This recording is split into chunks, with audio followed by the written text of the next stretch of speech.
a hand-me-down. It's not new. It's not new. That's because it is new. It's new news. New news. Hey, Coming new in hot. news is brought to you by MetaQuest. Expand your world. Yes. All right, New Heights Film Club. First item of new news. 92% is voted, and the next movie in the New Heights Film Club is Roadhouse. That's Shut the right. fuck up. We're doing the Not even original, close. Yeah, I'm not doing the new. I have not watched it yet, and I probably am, based on the reviews I've heard from others, not going to watch The original new one's Roadhouse. just so good, man. There's some movies that you just can't remake, and I think Roadhouse is. You can't redo Swayze. You can't do. You There's can't redo nobody Swayze. around that can do Swayze. So yeah, it was a tight race. I'm lying. It wasn't a tight race at all. Roadhouse almost got half of the votes. It got 41% of four. That's what we're talking about. 92 percenters. That's what I'm talking about. It was the clear favorite. And I mean, let's be honest. I think of all these movies, Roadhouse is the most like iconic, and that's why it probably won. Predator is by far the most iconic. More than Roadhouse, you think? Oh, guarantee. I think the you're 92 underestimating percenters Roadhouse. were interested because Patrick Swayze. They were I like, all right, don't- which one has the hottest guy? Well, which one has the hottest guy? Predator's got the hottest guys. You got Carl Weathers, Arnold Schwarzenegger, Jesse Ventura. I mean, come on now. That's a lot of man There's meat. no way. Oh, yeah. There's no way. None of them are Swayze. Don't underestimate, too. Oh, my gosh. What's the other guy in Roadhouse? What's his name? I can't think of his name right now. The cowboy. Awesome mustache. Oh, I can't think. Sam Elliott. Thank you, Brandon. He fucking kills it. Roadhouse has definitely got like a more like cult following than any of these films, but I think Bloodsport is by far the one that I preferred. But you win some, you lose some. My ability to sway votes has definitely gone downhill. It did not work again. Because everyone knows your tactics now. Oh, gosh. You got to start flanking, Jason. You got to start flanking. Think ahead of the curve. Everybody's scheming you up, man. There were also some 92%ers who were confused in the comments about what Bloodsport is. This is fucking gold. So I had to clear things up for him there, Trav. I don't know if Yeah, you saw Jason this. cleared things up for them. You had a back and forth with Toronto, Jordan Hey. from Toronto. She said, "What is this movie about?" And you replied with Bloodsport, just the title, just right back at her. That's what it's about. And then she then said, "I just voted Bloodsport, but I still don't know what it is." And you then replied again with, "It's Bloodsport is what it is." And I thought that was very clever because that's exactly what it is. There's no other no other like review or explanation you need to give. Once you see the movie, you will then tell everybody else exactly what it's about, and it's about Bloodsport. I mean, I guess it's about like the Kumite tournament and, all that. But Yeah, but the tournament's about Bloodsport. yeah, exactly. At the end of the day, it's Bloodsport. It's about the power of friendship. The power of friendship. Don't do this. Yeah. All right, we're trying Let's to. not try and make like a thematic Yeah, this huge isn't thing out of the Bloodsport. Brotherhood of Bloodsport. Okay, Yeah. This is Bloodsport. We will give everyone time to watch this movie, so That's right. we'll drop our review later this month. In the meantime, tomorrow we are going to dip back into the Heights hotline and answer some more of your burning relationship questions. I don't know if That's we're right, ladies qualified. and gentlemen. You make sure that you hit us with the best questions you got, because we are miracle makers when it comes to relationship advice. Yeah, I got some mixed reviews on my relationship advice from the public and from my own wife, Kylie. So hopefully I do better this week. Yeah, if you want access to all of our bonus content, make sure you subscribe to Wondery Plus. You guys been watching Jumanji? Oh, dude, it's actually a nice little code. Now I just text her if she wants to watch Jumanji. Early in the day. Say, hey, gotta be playing these Jedi mind tricks. Don't get stuck in the game, folks. I text Kylie, she watched Jumanji today, and she said, "Oh, drier than the Sahara Desert." And I was like, that movie takes place in the rainforest. Jason has dethroned the Queen of Christmas, the amazing, the wonderful Mariah Carey. Oh, buddy. A Philly special Christmas party, maybe this Christmas by a Philly Specials and Stevie Nicks, is the #1 Christmas song on the charts right now. Yeah. The duet with Stevie Nicks is officially the #1 Christmas song and beat out All I Want for Christmas Is You by Mariah Carey. And I mean, that song is as good as it gets when it comes to Christmas music. Jason, how does it feel to officially be the queen of Christmas? You know, I've fought my whole life to be the queen of Christmas, and the fact that we're finally there is just it's really special. I forget what the stat was. Somebody said, I think All I Want for Christmas Is You has like been the #1 Christmas song since 1994. I don't know if it's since 1994. But it's been like for like 20 years, it's been nonstop, like the #1 Christmas song or something like that. Yeah, of course. So, you know, I know we caught it in early November. We'll see if it holds up throughout the rest of Christmas. We kind of caught it on the Christmas downslide. Like not too many people are listening to Christmas music. So we kind of snuck in there. Yeah, I get it. I'll take it when I can get it. That's pretty amazing. Straight. And it was incredible to work with Stevie Nicks. I mean, obviously I'm still in awe of the fact that actually happened. Stevie! And this is really, really cool. There's no % chance any song that I am in should be streaming #1 on any service in any genre. Yeah, well, don't give yourself too much credit. Stevie Nicks. That's exactly right. Yes. Good point. No, man, that's some cool ass shit, man. I can't wait for everything to drop. It drops day after Thanksgiving? So the song is out now. The single came out. But yeah, the single came out, but the album will be fully streamable. I think it's like the day after Thanksgiving. Yeah, I think that's what I remember album reading. Goes for sale, but it's already pre-ordered. We got to ask Connor. Connor knows all the details. I don't know half of the details. I just have fun, make the music. He knows how the release structure works. I'm an idiot. I just show up and I get it. It's coming out slowly. We got another single coming out this week with our friends from Mount Joy. Nice. Iconic Philly band. That song's tremendous. So pretty excited to see how that does. Hell yeah. I think we're going to be releasing this tomorrow, but I'm going to be putting on a concert before this Thursday night game with Mount Joy. I'm sorry, what? You're going to do live music? Dude, I'm performing the song that we recorded for the album live at the link before the game starts with Mount Joy. And I kind of feel, I don't know if this is the right thing to do. Like the Eagles are about to play like a heated, like the most important game of the year. They're playing the Washington Commanders. And me and Mount Joy are going to go in there before the game kicks off and perform a Christmas song because we want to help raise money for the album. What game is this? It's Eagles versus Washington, the Commanders. It's this week? This week. It's on Thursday. It's it's a little too soon if you ask me, but all right. And initially I was like, yeah, let's just do something. It's Thursday. No, you're doing this in 2 days. Yes, dude. Bro. We initially were like, we're just going to do something in the parking lot. It'll be fun. Like just to like get it on video to help promote it. And somehow it's turned into we're full on, have like a stage in the link in a part of it. And we're just going to be performing the song right before the most important game of the Eagles season to date takes place. So yeah. You better make it epic. Well, my voice is shot. I don't know if you can tell. So it's probably going to be. I'm always have a raspy voice, man. Just go ahead. Just get some honey. Get some little throat coat. You ever heard of throat coat? Nope. It's a type of tea. It's not whiskey. Get some whiskey. Tea. Yeah. Don't bother with that shit. You're right. Get some whiskey and some honey. Yeah. You know what I'm saying? Yep. You know what to do. How do you know so much about vocal soothing? I read up on it.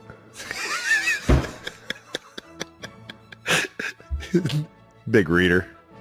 Big Wikipedia guy. Yeah.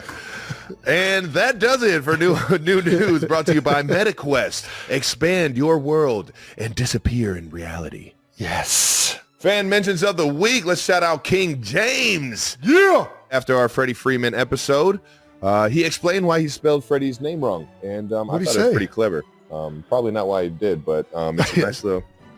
Hey, it's a nice little excuse. It's a good dog ate my homework excuse right here. Freddie, my bad, man. You was the boogeyman out there, so I just thought like Mr. Krueger, like Freddy Krueger.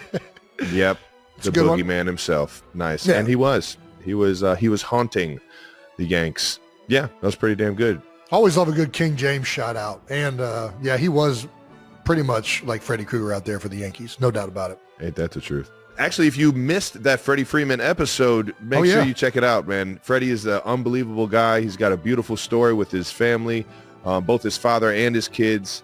and his wife, and just what they've all had to go through, and just how he got to where he is in life, man. It's so cool to hear what makes him, what fuels him and what makes him great, man. Especially after winning his second World Series. So check that out. In particular, like, you cannot listen to that episode or watch Freddie and not just have the biggest smile on your face. That dude has one of the greatest smiles I've ever seen. He does, man. It is outrageous. It's infectious. Like, energy. Yeah. It's infectious. So yeah. It is. We had Make sure you check that episode out. New Heights is brought to you today by Lowe's. Football season is in full swing, and I'm back on the Lowe's home team. Whoop, whoop, for my 4th straight year. And Lowe's is helping you make the right calls so you can be the MVP of all your home improvement projects. Plus, nothing says MVP quite like the Lowe's app. You can make game time decisions in store or online with the click of a button. That's right. And you can order online by 2 p.m. when time isn't on your side to get it same day. Download the app, explore primetime features, and add to cart with confidence. Now you have more time to do what you love, like grilling burgers at the tailgate or perfecting your game day chili for the football party. Ooh, kick off your next project with the Lowe's app and score today. Lowe's is an official partner of the NFL. Same day valid on eligible in-stock items in select zip codes only. Subject to driver availability. Fees vary based on purchase, exclusions, and more. Terms apply. See Lowe's.com/same-day delivery for details. Trav, we've established that we both love the Whopper. We really do. Flame grilled, all the toppings you want, just your way. Doesn't get much better than that. And what we're about to talk about is brought to you by none other than Burger King. Hey, I like to say Burger King instead of Burger King. I like Burger King. Well, speaking of BK, do you know about the Burger King $1 Million Whopper contest? Of course I do, but what is it? The $1 Million Whopper contest, where people all across America created their Whopper with whatever toppings they wanted, and they got over 1 million submissions. Over 1 million submissions, huh? Yeah. All right, now. But how are they narrowing it down, Jason? Can you tell me that? They whittled it down to a top 3, and BK is launching those flavors. That's right. They've got fried pickle ranch Whopper created by Fabian. Then we got the Mexican street corn Whopper from Kelce. And finally, there's the maple bourbon barbecue Whopper created by Calvin. I mean, those all sound really delicious. They really do. We know which one. Yep, they really do. But only one can be crowned the $1 Million Whopper. Jason, tell the people how they can get involved. If you want to get involved in figuring out which one of these should be crowned the $1 Million Whopper, just go to burgerking.com/MDW, standing for $1 Million Whopper, and crown your favorite today. You rule. You're seizing the day. At BK, have it your way. You rule. BK, have it your way. You rule. This episode of New Heights is sponsored by Liquid IV Hydration. Is key for keeping up with the holiday hustle. Keep Liquid IV on hand to stay hydrated through the holidays. With convenient package of their hydration multiplier or sugar-free hydration multiplier, you get 8 vitamins and nutrients, 3 times the electrolytes of the leading sports drink, and no artificial sweeteners. And Liquid IV really comes in handy during the holiday.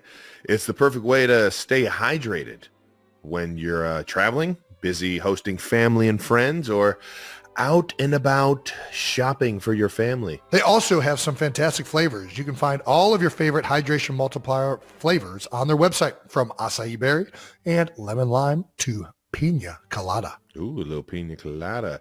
Tear, pour, live more. 1 stick plus 16 ounces of water hydrates better than water alone. Stay hydrated through the holidays with Liquid IV and get 20% off your first order of Liquid IV when you go to liquidiv.com and use code NEWHEIGHTS at checkout. That's 20% off your first order when you shop Better Hydration today using promo code NEWHEIGHTS at liquidiv.com.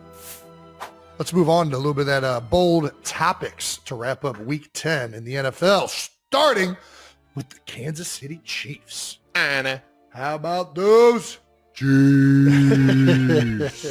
Chiefs 16, Broncos 14. Man, that was a crazy. I was watching this game actually at Big Dean's down in Venice Beach, which is a New York Giants bar, which was embarrassing for them right after losing to the Panthers. But the whole bar was absolutely losing it with this one. You guys trail the entire game up until the fourth quarter, which in typical fashion, you guys then take the lead. And it comes down to, I mean, what is this, a 35-yard? Yeah, 35-yard field goal kick. I mean, probably the most electric way to end a game.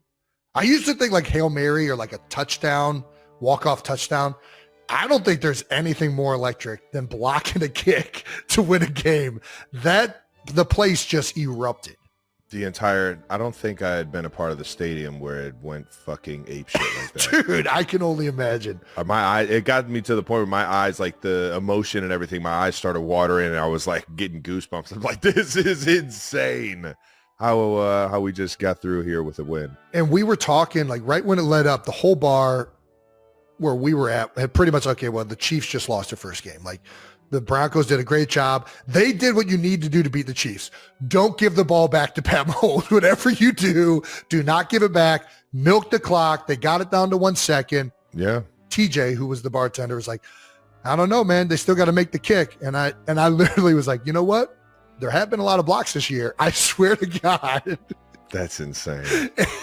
To talk about it like that? I mean, I didn't think it was about to happen, but I was like, you know what? It could. I mean, I guess. Kareem was on the sidelines screaming it. We're about to block this punt. I'm just in my head. I'm just like, it's only one loss, Travis. You're like, it's not a It's punt, only Kareem. one. It's a I was field already goal. in my head. I was already. No, I mean, my bad. You blocked this kick. I know. My bad. He was saying he was going to block this kick, but I was in my head from not scoring a touchdown on the drive right before that and like forcing them to score a touchdown instead of kick a field goal for the I know win. exactly what player. You look like There you was just two couldn't plays. quite get your footing to like jump. It was like awkward timing. It was that thing. one. It was a great ball by Pat. I was fading, so I didn't have my feet under me to be able to just spring up. And Yep. 2 plays or 3 plays before that, I actually got a first down, but they went cover 0, and all I had to do was make one guy miss, and he wrapped my leg. Okay. He wrapped my shoes up, and That's the one you're more talking about? yeah. And All right, it's gotcha. just, I think I've put that much pressure on myself or that much accountability on myself to make that guy miss and be that like difference maker. I hear you. It's just, for whatever reason, it was a good tackle by 6, and I hate myself for it. I hate that, everybody's looking at Pat for, like, he overthrew me on that last play. It was a great ball. I just didn't have my feet under me to go up and get it. And the ball it's not even like it went over, like, the crossbars, like it was a very catchable ball. If I would, It was right on the. I think if you would have had footing, you definitely could have jumped up and got it. But 100%. you just didn't. Yeah.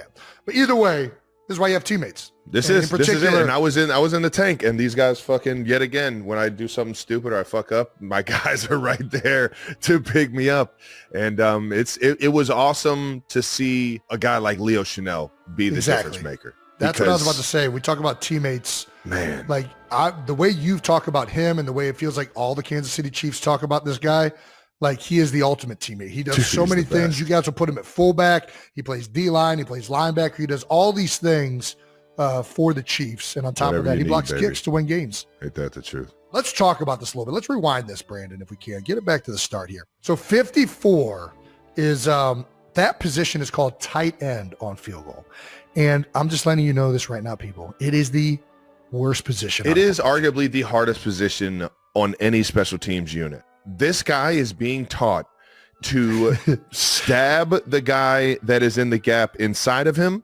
Yep. Stab the guy that is in the gap outside of him, Yeah. inside of him and outside of him. And then on top of that, take a fucking guy right down the An center. NFL player, An and you're NFL not player. even allowed to touch it with your hands. And you're, You just have to eat it. you're just here, and they tell you to die slow. That's the That is coaching literally point. the coaching on it. Is like, we listen, know you're gonna get your ass. you're kicked. gonna get your ass beat. All right, we put our toughest guy in there. We just need you to be stout for 2 seconds or however long it takes for them to snap the ball and kick it. Like, we just need you to have that like 2-second like strain to finish. And that's why they say die slow, because you typically end up on your ass every fucking time. Every time they put this kind of rush where there's 3 guys over top of you, you are going 3 people pushing on you, you're going to fall. Just don't fall too fast, essentially. Yeah. And he fell lickety split. I'm not gonna lie. This was He got I don't caught even on like his look heels, at where his man. butt is. You got to get your butt up a little bit more than that. You know, Well, we need more flat back. We need more flat exactly. back. We're not We need more flat worried back. about We our gotta head get- being down or anything. You got to get your job done. But Yeah, we got This to is- bring Newton's law into this thing and start we breaking out used the to say- protractor. we used to say this guy used to be. We used to say he's the most unselfish player on the team. Before, when there was a kickoff return and a wedge unit, Oh yeah, wedge unit and this guy. But now that there's no more wedge unit, this guy takes the cake. He gets Like it. you're gonna get He gets killed. the when award. Yeah.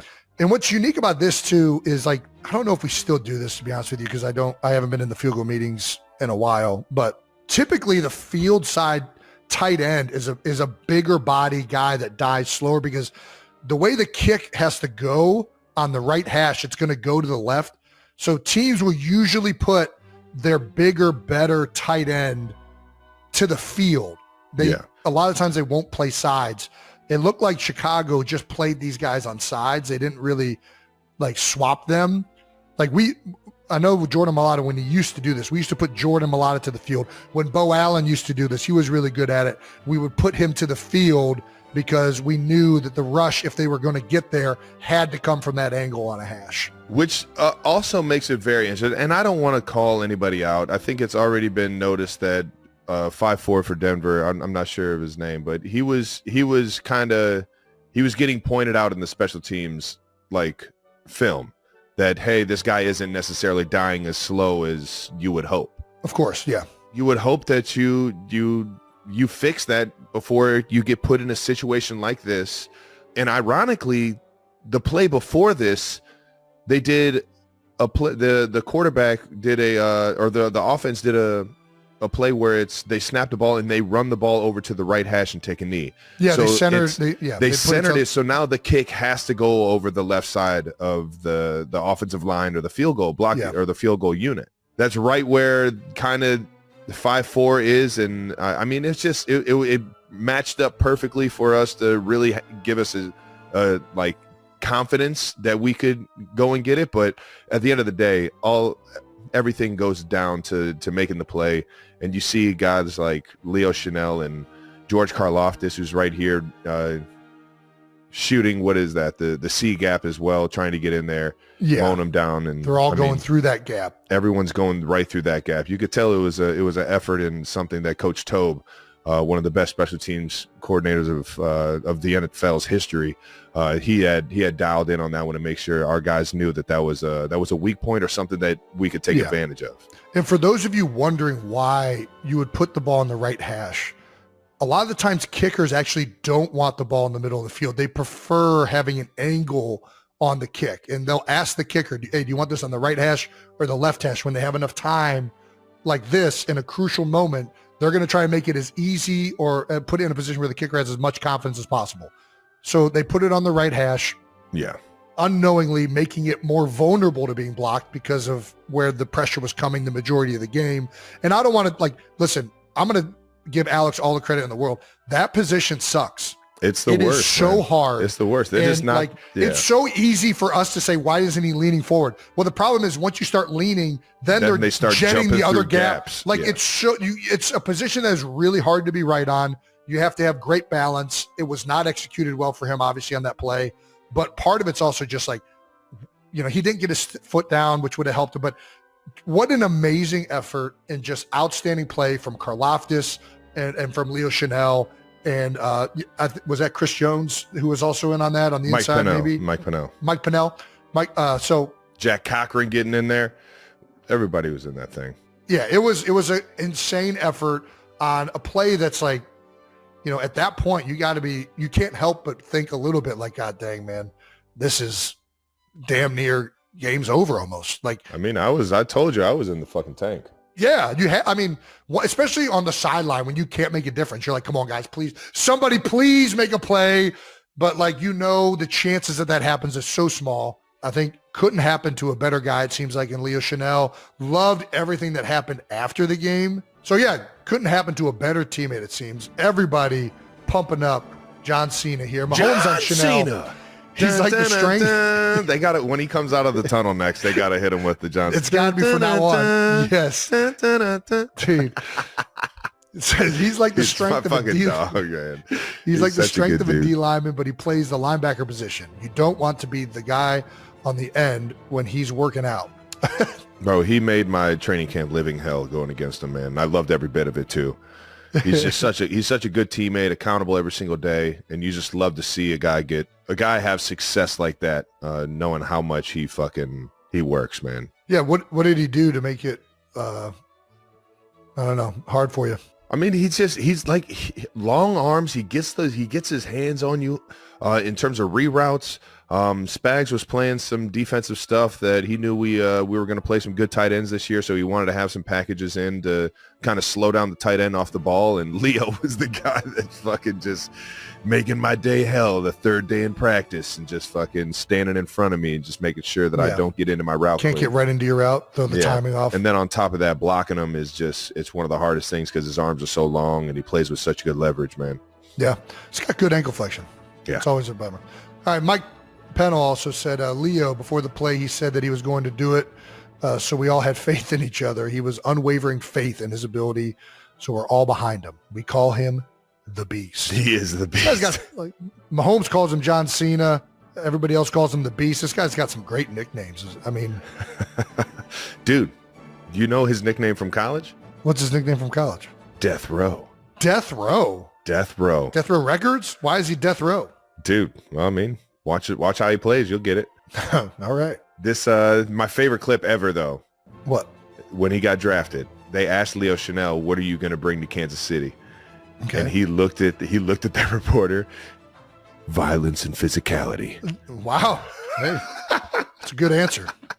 That's a football guy answer right there. Please, can somebody please pull up that We video? gotta find Can you that. find that video? I think it was violence and physicality. I forget what it was. Leo, what do you bring to the table for the kingdom? Violence and physicality, man.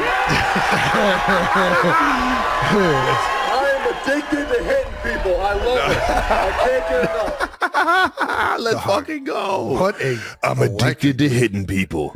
The whole crowd just erupts. You just got someone that loves to assault people for a living. And I will take full advantage of being able to assault the man in front of me. Leo, can you give us a nuanced answer as to why you are going to be a great pick for the Kansas City? Violence and physicality. That reminds me. It's so good, dude. That reminds me so much of that Marshawn Lynch interview. Like his high school interview? No, he's doing an interview and the reporter is like asking him questions. He's like, "There's not too many people that can take you running through somebody's face over and over, Over and over. over and over and over and over and over again." And the guy said, the reporter says, "Is there some type of I forget, he tries to like have some like quick, like smart comeback where it's like, oh, is there something symbolic in that?" And he said, "Run through a motherfucker face." I mean, Marshawn is gold, man. God damn, I would have loved to fucking play with that guy. Yeah, the field goal attempt almost didn't happen. It was reported on Pro Football Talk that there was talk among the Chiefs defense of possibly letting the Broncos score at the end as a strategy to get the ball back. And I'll explain this. Every team has a play in their playbook on defense. When you're out of timeouts, there's no way for you to stop the clock anymore. You'll actually let the team score just so you get an opportunity to get the ball back. You have to be within a score, though. It's a last-ditch effort. It usually happens with seconds, like you're under a minute on the play clock, and you're like, man, they're going to get a field goal. We can't stop the clock anymore. Let's just let them score a touchdown, because then maybe we can somehow get in the end zone if we get the ball back. And I was actually in that same bar wondering if you guys were going to do that. So it's interesting to know that you guys are also thinking about it, because it was in that – this was the situation where it's like we're in, I don't know what you guys call it. I think I don't even want to say what we used to call it because I don't know if that'll tip it off, but like. Just let them score mode. Let them score mode. But you don't want to make it too easy. We actually tried it on you guys very unconvincingly, and you guys took a kneel down and didn't score. Unfortunately, we would have hoped you would have scored. This is a situation where sometimes you'll actually see the defense try and carry a guy in, like carry a tackle, like try and make a tackle, carry him into the end zone. You know, that's seriously. And so if you ever see that at the end of a game, sometimes it requires a little bit of acting ability. You don't want to just make it obvious you're letting them score. You want to actually miss a tackle on purpose. But either way, Spags reportedly said, no, we're not doing that. We're going to make this stop and force him to make the kick. Interesting. I mean, listen. In Spags, thoughts we trust, on the strategy, baby. it worked. I don't know. In Spags, we trust, baby. Yeah, right? In retrospect, it's absolutely bonkers that you guys blocked this kick. And I think it's like I said before, it is probably the most electric way to end a game on a block. Dude, it was, the double thump to end it. Like, that is absolutely freaking crazy. Especially from 35 yards out. It's one thing if it's from fucking deep, man. Exactly. Like, this is like I don't know what it was 92%. It was a build up. It's probably a 92% chance that the field goes going in. I might even be higher than that. The fact that it was kind of building up from like the 2 minute, because we used just about all our timeouts. I think we had one left, but we used all our timeouts, tried to set it up so that we would have time left, and they get the big first down on the third down play. That gets them into field goal range, and now they keep just like slowly taking off the clock. So it's like building up. It's like, fuck, how do we let them get to this point, man? Now it's like the chances are slim, and then do-do, and the fucking top just fucking pops off, and just the entire stadium just goes nuts. It was insane, man. Yeah, I can only imagine. You don't have too many regular season games that get the stadium rocking like that, man. For sure. But little Chiefs Broncos always gets it going. Well, another thing that got it rocking on social media after the game, the Chanel jersey incident. My God, Leo, man. This was pretty cool. Once Coach Reed finished his post-game remarks, he let Chanel break down the team's final huddle, a first-time moment for him in his career. A few minutes later, Leo's definitely broke down the huddle. I don't know who's writing this. I don't know, but I'm just going to read it because I don't know anything. Except a few minutes later, before his post-game shower, Chanel asked Kelce for something he's wanted since his rookie season. Just before Chanel left the locker room, Kelce, still shirtless, gave his teammate the memento he wanted, his red game-worn 87 jersey with his signature and a short message to Chanel written in black Sharpie on the white number 7. And Chanel said, "I've been waiting for the right time," smiling. I felt I earned it. That's good. My God. That's pretty awesome, man. He earned it. He earned it just by fucking being a good teammate. Right? Yeah, right? And this is my fault. Of course it's my fault. He mentioned that he wanted it since his rookie year. He came up to me and asked me for it, and I was like, dude, fuck yeah. No problem, man. I'll write this thing out to you in a heartbeat. And sure enough, I forget to do it that day. And 2 years later, I'm sitting here. He comes up to me and calls me out. He's like, "You still owe me a jersey." I'm like, "Goddamn, today's the day you're getting it, brother." This is how you know we're brothers. So he's got the not only the game-winning block kick jersey. I put the date on it. I told him how much I appreciate him being a teammate and a Super Bowl champion with me. So, oh, that's awesome. Ironically, it was the day I became the leading touchdown. Reception. Yeah. Did you touchdown reception overtook leader? It or you tied Tony? I can't remember which one. I think I might have tied him. I think you tied Tony. Yeah, which I tied him on that day, so I made sure to write that down there on him. That's awesome. On the jersey that's a legendary. When I told that to him, he was sitting there like, "What? No, I can't." I'm like, "It's in good hands. it's yours, brother." Dude, that's crazy. Yeah, this is how you know we're brothers. I think I owe like 15 guys from the league. A million. Still, a million. I think I still owe my guy Hunter Henry one, man. Fuck. I don't know how your jersey is after games. When I tried to like sign the jersey after games, soaking wet. Yeah, it all runs and it bleeds. Like it never like. That's a part of it. That's a part of it. It's part of the magic of it. Yeah. That's how you know it's another part of the. That thing was worn, and it was sweated on, and there was bloodshed. What do we think was the better post-game gift to Leo? The jersey from you or a little cheeseburger? From Andy treating him to a cheeseburger? Hell yeah. Shit, the entire Chiefs Kingdom treats him to meals for the rest of his life, I bet you.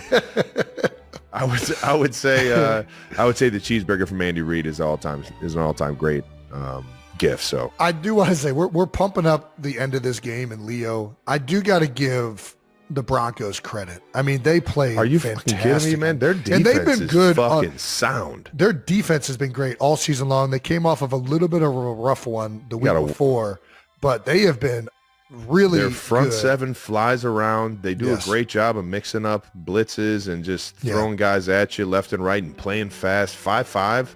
Dude. Their middle linebacker flies the fuck around. Yeah. 40. Their backers are super athletic, They're very in well-coached. tuned, Yep. very well coached. Good instincts. Vance Joseph has got those guys I playing told him really afterwards, good. man, it's an honor going up against you, man, because I know it's one of the biggest challenges in the league, man. And who would have thought one of the best defenses in the league got a white corner? There's an outside corner. Yeah, 21 starter. Man. He hides it though. He wears long sleeves. He hides it. Andy, I think he wears like the turtleneck too. It's smart. He hides it. Yeah. Don't let him see the skin. He hides it. Don't let him see the skin. Which one's the white guy again? I can't tell. It's like camouflage. That's funny. Oh man. No man, seriously. And honestly, that kid, he can play. Everybody over there, their safeties. I got covered by a linebacker for a play. I mean, they throw different looks at you, and Coach Payton. Of course. Sean Payton's got those guys motivated and playing great ball on the offensive side too. Bo Nix, holy shit, that guy was fucking ripping it out there especially yesterday. in the first half. They got up playing to an some early. good fucking football, man. Well, the Broncos, we just talked about it. The Broncos did hold you guys to 3 of 4 field goals in the red zone. They were very stingy down there in particular, but they did let up one, and that was to the big Yeti himself. We talked about it a second ago where you tied Tony Gonzalez for the most touchdowns in Chiefs franchise history. Let's see this clip. And this was a 4th down, like ballsy kind of, it was early in the game. What was it, 3:14? I think it was second quarter, yeah. What is this route called? It's called to just get the fuck open and get your eyes around because you're wide ass open. This is the one time the Broncos got a little botched up. We had guys crossing, going left and right, a guy going vertical, and sometimes that just softens up the defense enough to, if the guy underneath just gets his eyes back, it's a touchdown. It's interesting to me is like, so you guys are in this bunch formation, and a lot of times you'll see teams throw these like quick screens and do like these like little follows into the end zone with the guy. But you guys do this, it's almost like a delayed follow where like they go out, they run their crossers, and you kind of act like you're going out and then come right back where you just were. Does that make sense at all? I don't know. No, I mean, you're right. What it does is it puts because they're all banjoing this. They're trying to figure out who am I taking. They're playing a defense that's very similar to what you would play in the field, and that's they box the bunch. They put 5 guys literally like a box. They put the corner high outside, the safety right over top, and he plays everything inside. The corner plays everything outside. The underneath nickel or the will backer then plays the flat while the Mike's kind of sits in the inside and takes any short crossers. Well, this formation, we scored 2 touchdowns with D-Hop on the backside. So the Mike flies left to try and take away the inside throw to D-Hop. He's got to take the first crosser. Yeah, and then Justin Ross does a great job of taking off the top. And, I mean, it's, at that point, there's a lot of space underneath for me to work. And Pat was right on time. That outside defender, he's got to respect you running to the flat. Yeah. So when you come and follow that guy who takes the inside defender, there's nobody left to take you. I thought it was great. It was a great design. And yeah, and my guy Noah Gray's wide ass open here too. So I mean, it was literally pick your poison by the Pat right here. Either way, awesome play on 4th down. Chiefs defense still balling out. I mean, I know they kind of got let up a little bit early. They gave up some leakage late on that last drive. They only gave up 16 points. If they make that field goal, 19 points. As an offense, with a guy like Pat Mahomes back there, Coach Reed dialing up plays, we have the pieces to put up fucking points, man. And it is getting a little frustrating, but Chiefs Kingdom, stick with us, baby. We're going to start putting fucking points up, and we're going to do it. We're going to do it in old Chiefs fashion. Yeah. We're finding ways to win, which is always a good thing, and we're learning and we're growing, and we're definitely, rolling with the punches in terms of like how teams are playing us. And we're growing with that. And I think that Coach Nagy, Coach Reed, Coach Heck, the offensive staff that's really creating these game plans, they're putting us in great positions to have success. But it takes all 11, man. It takes all 11. It takes the tight ends to be having their feet underneath them so we score touchdowns instead of field goals. It takes, everybody up front to be on the same page so that we're picking up blitzes. It takes everybody running their route to the discipline that Coach Reed teaches it so that guys get open faster and it's a clearer picture for Pat. Everybody's got to do their fucking job every single play. And I know I haven't done it. I got to make sure that as a leader on this team, I'm doing everything I can to help this team and to make this thing go. Yeah, love it. LeBron's stat of the game. No other team in NFL history has won 9 straight games in which they trailed in the second half, regular and postseason. You guys have trailed in all 9 games? Is that what that stat is saying? That's not correct. This is true, Jason. You're saying you guys have trailed in all of your 9 last? Every fucking game. Wow. In the second half. That's fucking mind-blowing, actually. That's not a LeBron stat. That's pretty fucking crazy. It's not where you want to be as an offense, Jason. And I know this, and it is, like I said, it's frustrating. It is frustrating knowing that we're not scoring enough points right now. And it's what you go to work for, baby. You got enough pride to get it fixed, you're going to fucking get it fixed. And I got my mindset on that. Well, next week, you guys have an opportunity to get it fixed. You head back to Buffalo. How about this, to take on Bills Mafia? Yeah. Last time you were in Buffalo, I was there, and it was a fun evening for everyone involved. Unless you're the Bills. Yeah, correct. Unless you're Bills Mafia, in which case, not the best end of the season for those guys, but they are rolling right now. Bills are looking good.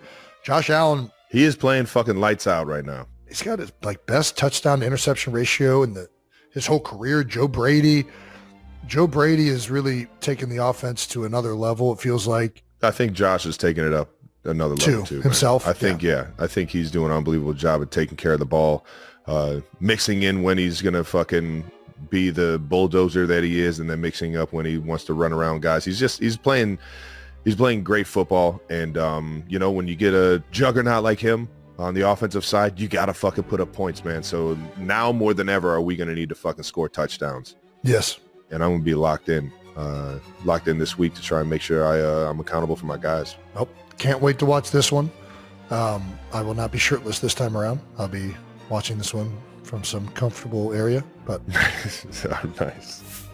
All right, now 92%ers, we're back for another week with our sponsor, MetaQuest. That's right, MetaQuest. We're halfway through the NFL season, and you can feel like you're a part of the action by playing the VR football game NFL Pro Era on MetaQuest 3. NFL Pro Era is a VR football game that doesn't just let you take control of your favorite players, but actually gives you their view from inside the helmet.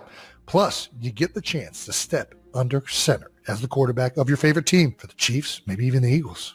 You know it. You can also wreak havoc on defense from the linebacker position and try your best to shut down the Eagles' tush-push, or even try to keep the Chiefs' offense out of the end zone. Yeah, good luck with that one. The MetaQuest 3 is also super light and comfortable. That's right. So you don't even have to put on an NFL helmet to see the field from a QB's point of view. Also, NFL Pro Era has a field where you can play online with up to 7 friends at once, just like the backyard football we used to play as kids. So if you want to explore the NFL Pro Era football verse and lead your team to glory, head to meta.com/quest to check out NFL Pro Era and see everything else that's possible on MetaQuest.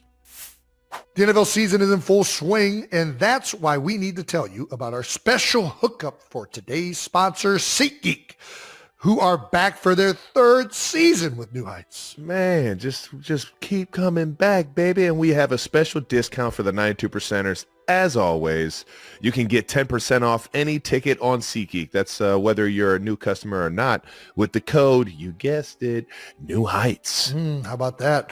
And that works for sports, concerts, comedy shows, going to see Travis and the Chiefs play, you name it. All right, now. You can even grab a ticket to experience Monday Night Football. That's right, in person like I do most weeks. SeatGeek rates on a scale of 1 to 10. So look for the green dots. Green means good, and red means, bad. Not so good. Save yourself some money. Open the SeatGeek app and add code New Heights to your account to get 10% off your next order.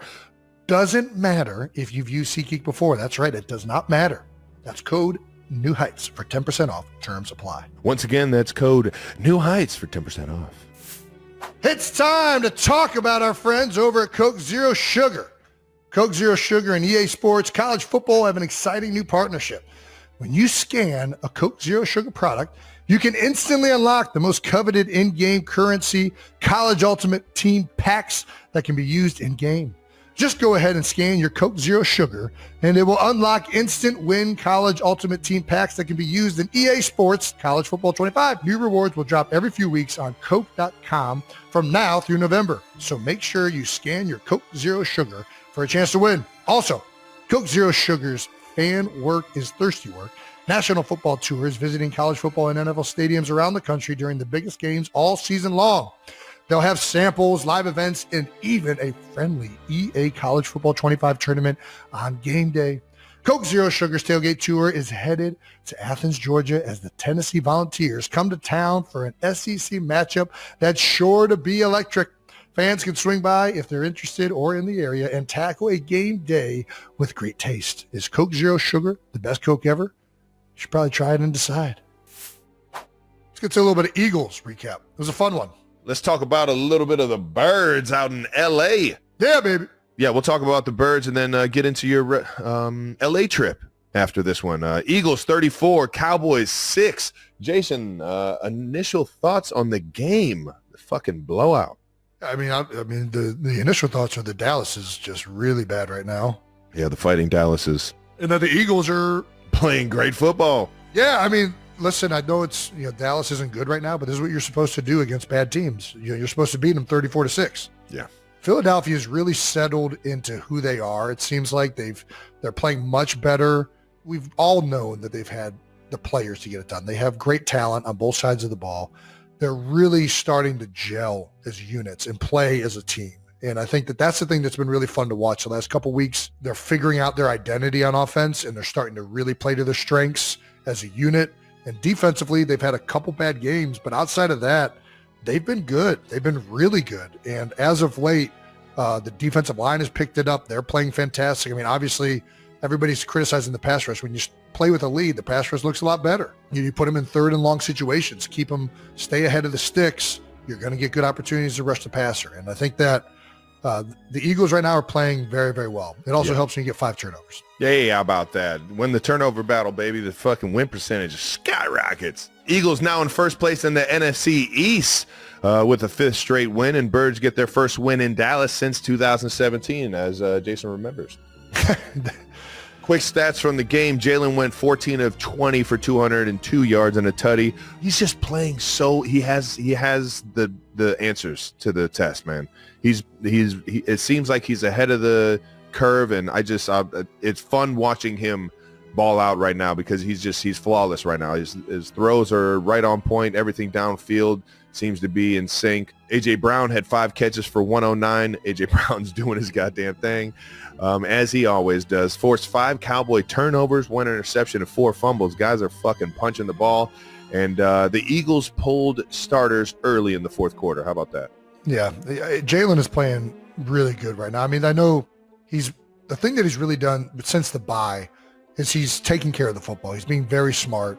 I know he had the 1 interception to Diggs in the end zone where Diggs really sloughed off of his responsibility, made a good play. And then he had the fumble where I don't know what you do. Michael Parsons came around on a TE and was on top of him before he really had time to react. But, he's been very smart with the football, but also still taking chances. It's hard to navigate that. How do I be aggressive and allow my guys to go make plays like A.J. Brown, but also do that in a way that is smart and we're not putting the ball at risk? And I think that he's been really good. It's clear that him and Kellen have really started to build a chemistry as to what this offense is now. It looks like it has an identity. Hell yeah. They've turned they lean on Saquon. They run the football. They're doing the play actions. They're doing a little bit more under center stuff, and which lends yourself to some different play actions than you can do from the gun. And they've done some really good things the last 3 or 4 weeks. It's fun to watch right now. It's a lot of fun to watch. Hell yeah. Well, I don't get this next quote, but the biggest takeaways from the game, Jerry Jones is still at war with the sun. Yeah, there was a moment in the game, CeeDee Lamb running across the end zone had a chance to have a wide open touchdown and could not see the ball. I'm not going to lie. Playing in that stadium, I've fucking had that problem before. That fucking glare coming through that end zone in the afternoon is fucking ridiculous. Absolutely ridiculous.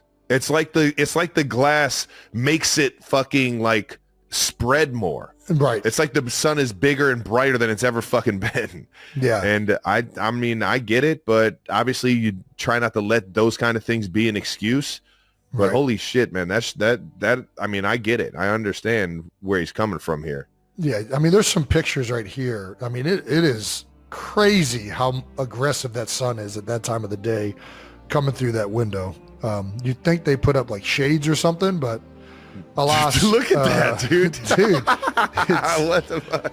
Why the fuck is it that bright? Yeah.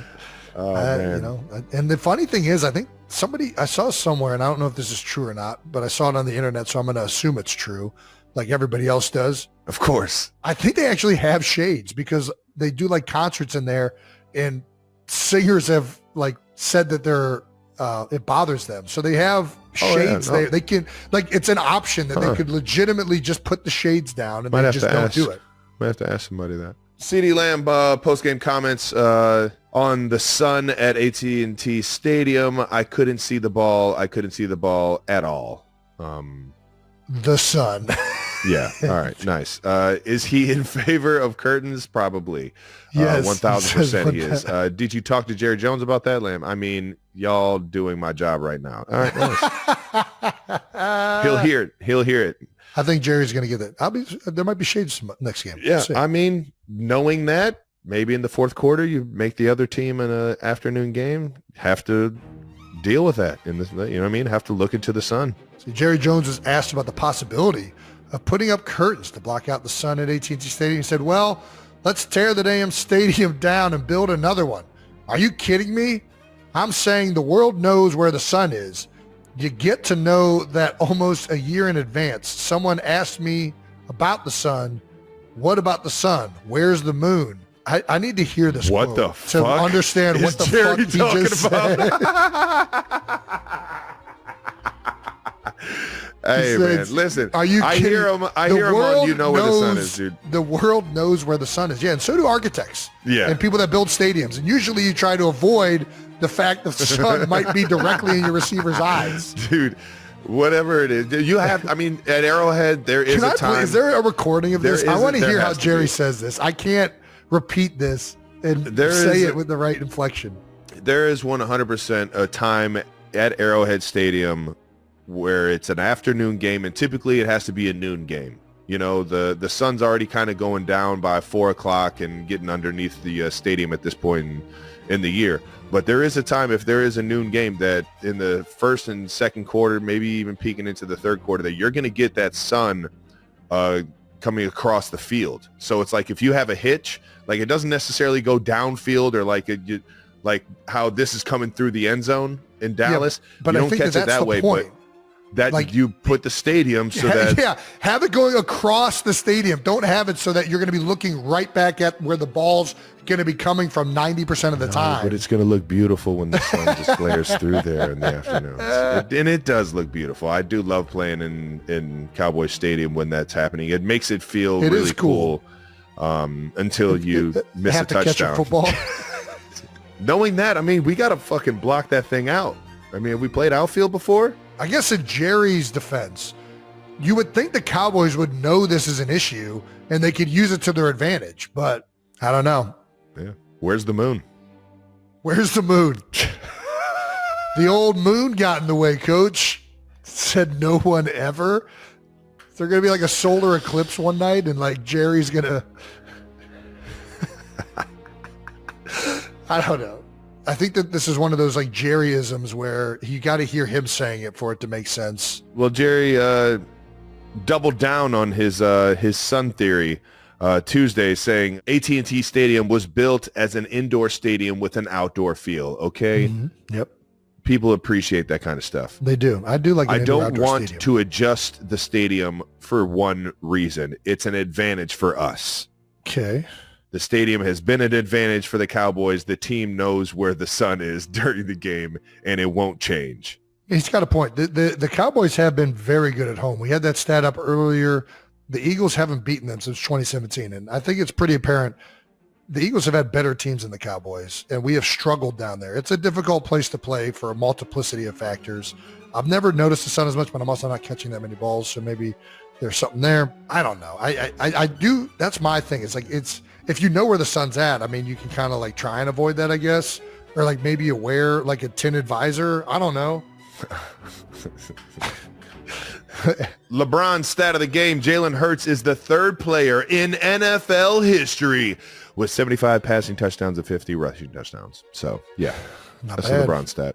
Not bad. That's both equally as impressive as it is pointless. So, because nobody cares about being the third player. Everyone wants to be the one player. As we know, the Cowboys are struggling right now. They're in a free fall. I'll actually be in Dallas Monday night, and I'll get to see this sun moon stuff firsthand and be able to offer my perspective potentially afterwards. Ooh, yeah, let's see if Jason can catch an over route in the sun. That's a good idea. That's a great idea. Dude. Let's see it. It's not a it's You'll a night have to game, do this before. So I'll have to do it before. Yeah. And I think Ryan and Swag usually go on NFL Live a couple, like 3 hours before the game. So that it should be right around that time. Yeah. Let's Maybe I can go in there and try and catch a crosser. pre-record it. Let's pre-record it. Let's pick out the exact time that this play happened and see if Jason can run full speed and catch a pass right. I'm going to come back the next week with a broken nose. I know it. Ball's going to crush me. You're going to be like Marsha Brady. Yeah. Next week, the Eagles are taking on the Commanders on Thursday Night Football. That's right. We got a good one, baby. A little divisional game, probably the biggest game in the division. Those two teams are playing very fucking well. This is huge. Last time both teams had records more than one game above 500 entering the game was November 26, 2000. Wow, how about that? 2000. Damn. Been a while. Who was on those 2000 teams? 2000 would have been Donovan. I don't know who would have been on Washington. I mean, Clinton Portis, maybe. That's a while ago. Brad Johnson. Wow. How about that? Trick shot Brad. He's all over the internet doing trick shots. Shout out to Brad Johnson, man. Heck yeah. All right, let's keep this thing moving and get out of the house because Jason was loose as a goose over there on the West Coast, baby. Alrighty, out of the house. Be on Prime. This is the problem. Your guys' division is getting better. So previously, most of your guys' primetime games are outside of the division, right? So like Denver this year, is that a primetime game? We would always have a primetime in division game. But not like the Raiders. Yes. Do you have primetime against the Raiders? What? 100%. I had 4 touchdowns. Oh, the Christmas game? No. Again, a Christmas game versus the Broncos. Yeah. The divisional games, I feel like those are a big focus for these like networks to get these rivalry games. Yeah. Well, you want the divisional games because they mean more for the playoff seedings, and especially at the end of the year, they're big. Typically get better football when you play in division. Yeah.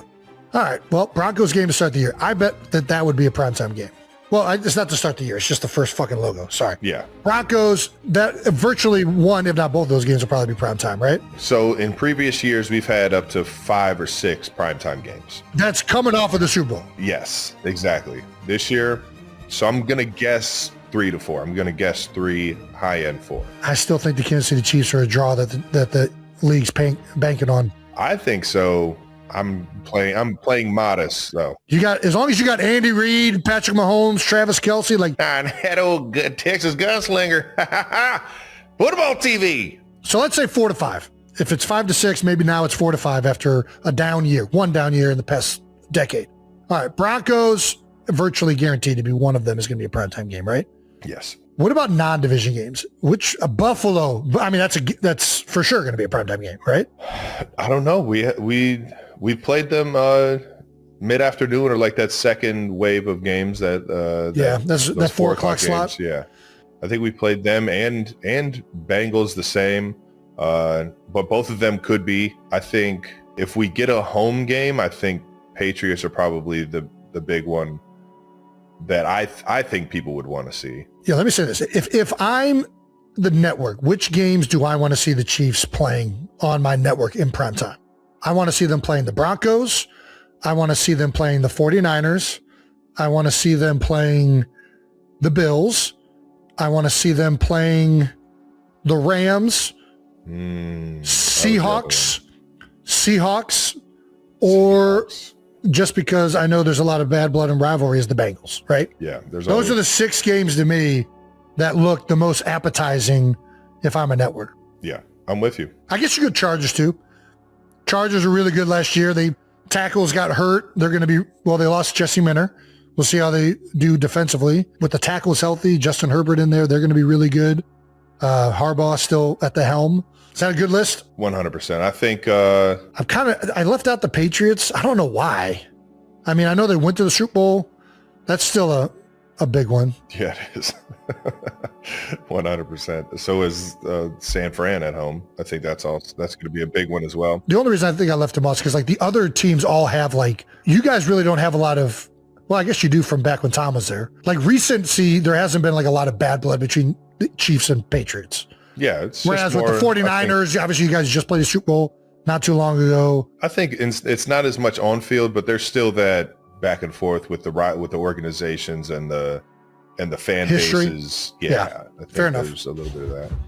All right. If I was a betting man, I'd say a Chargers home game. I'll go San Fran at home, and then the Mile High, Denver.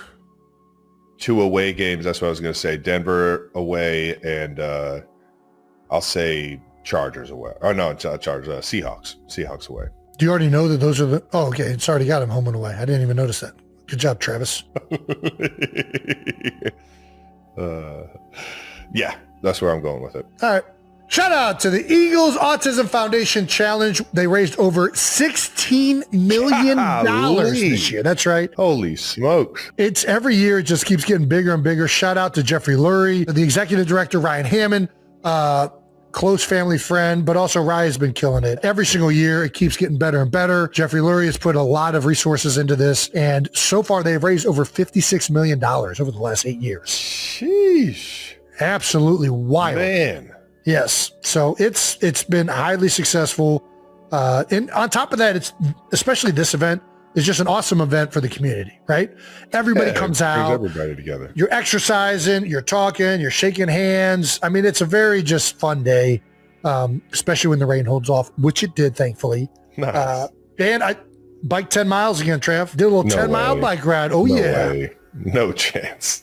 Did it in right around 42 minutes, which I'm pretty happy with. 42 minutes? Listen, that's not bad pace. That's a decent pace. What's that? I don't want to do the numbers. 4.2 divided by 10. How do you? Oh, how fast are you going? Yeah, like how on average, how fast do you think you're going? Well, you're going 4.2, or you're going, so 10 miles. Uh-huh. You're going 4.2. I'm trying to divide it by 10. This is not working. You're not doing it the right way. I'm not doing it the right way? No, you got to take how long it is and then divide it by. We're going 10 miles in 42 minutes. That's which what I'm means, saying. I don't want to do however long a mile is times 10. I don't want to, and then divide it by. Well, you're going a mile for every 4.2 minutes. Every 4.2. Yeah, every 4.2 minutes. So you're going 1 mile every 4.2 minutes. That's it. So you extrapolate that to 4.2, 60. There's 60 divided by right around. I mean, let's just call it. You're basically 60 divided by 4.2. You're almost going 25 miles an hour. You're going a little bit over 20. No chance. There is no chance. That's not right. That's not right. You know how fast you would have to be fucking pedaling? I'm doing the math. Like you need to be in fucking Tour de France. Let me do 4.2 with 60. I did 4.2 with 100. That was why I was up. 4.2 divided. So 4 divided by 60 is what? 4 divided by 60 is 15. Right? So you're going, and then 5 divided by 60 is, that's where I'm getting the 0.2 from. Not it. No, that's not That's it. like 12. So you're going like 6. I was going like 16 point something miles an hour. No chance. What do you mean? That's what the math. That's something like that. I'll give you maybe 12 miles per hour average. Well, I wouldn't have finished with that time if that was the case. Exactly. Oh, you have a discrepancy on the time finished. Yes. I mean, I know for a fact it's 42 minutes. Seems a little far-fetched, dog. I think they gave some of the contestants little chips in their bags. Maybe I had to chip my bag. Maybe it's a little faulty chip. Also, we bullied R. Mason Thomas into switching his number. Don't fucking do that to R. Mason. No, we're not doing this. But we didn't bully anybody. So he just happened to change his number the same week that we put out a video saying that 34 shouldn't be worn by somebody of his position?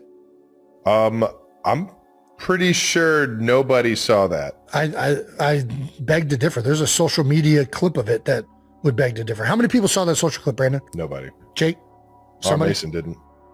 Well, I mean, it's very coincidental that he switched it to 51 right after we talked about it. You don't know how fast he switched it. I do. No, you don't. You Yeah, just see.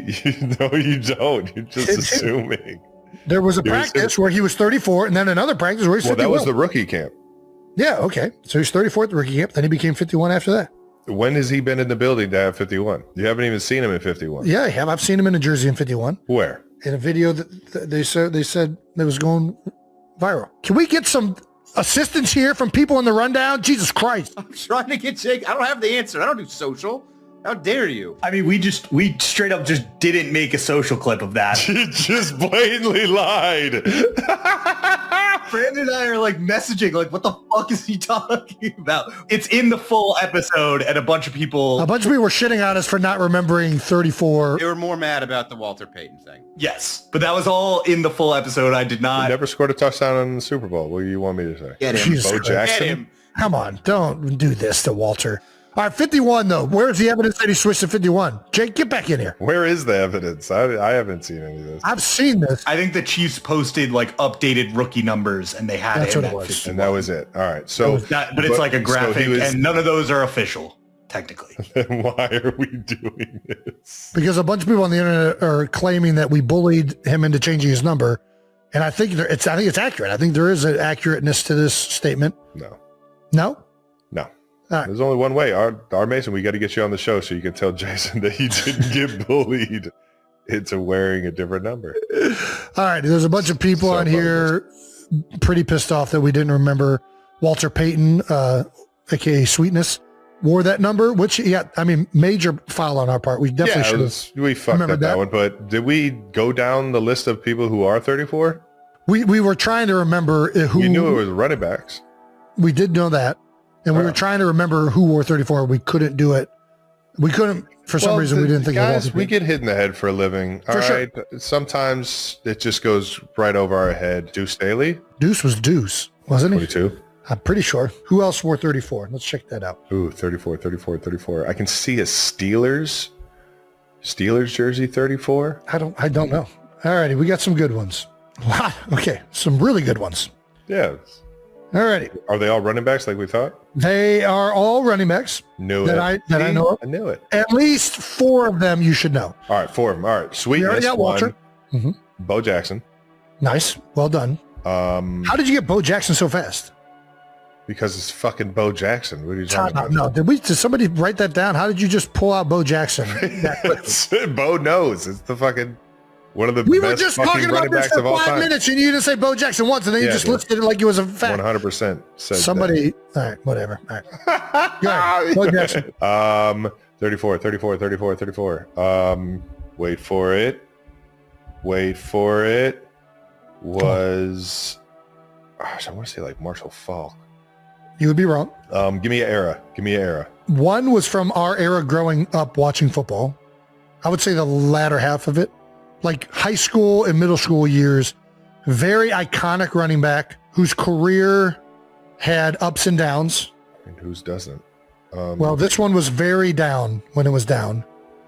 Ricky Williams. Ricky Williams. There you go. Legend. Legend for multiple things. And then the other one is one of the most iconic running backs of an era before that. No, he was 32. Gosh, 32 has got a fuck ton of them.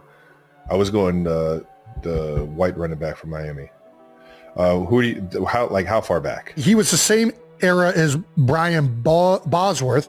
Matter of fact, has a legendary highlight where Brian Bosworth cannot tackle him. Are we talking about Bo Jackson again? I don't think it was Bo. I thought it was the other guy. He's from the same era, basically, of Bo, I think. This is so fun. I love this trivia stuff. He also ran a sub 5 second 40 at 50 years old more recently. Gosh, what are you thinking about? Eric Dickerson? Who are we thinking of? I think he might be doing politics now, which maybe I shouldn't even mention. Oh, Herschel Walker. Yeah. There That's you so go. good. Were those clues accurate? Yeah, he was a part of the big trade that evidently They got Bo, right? led to Emmitt Smith. Emmitt Smith. He was Damn it. he was That's right. the Cowboys. I'm an idiot. He is the one that Brian Brownsworth was trying to tackle and broke the tackle, right? No, that was Bo Jackson. That was Bo Jackson. Yeah, that was a fun Yeah, game. We should do that you're more right. often. It was Bo Jackson. We Alrighty, just sit here cool. and ponder.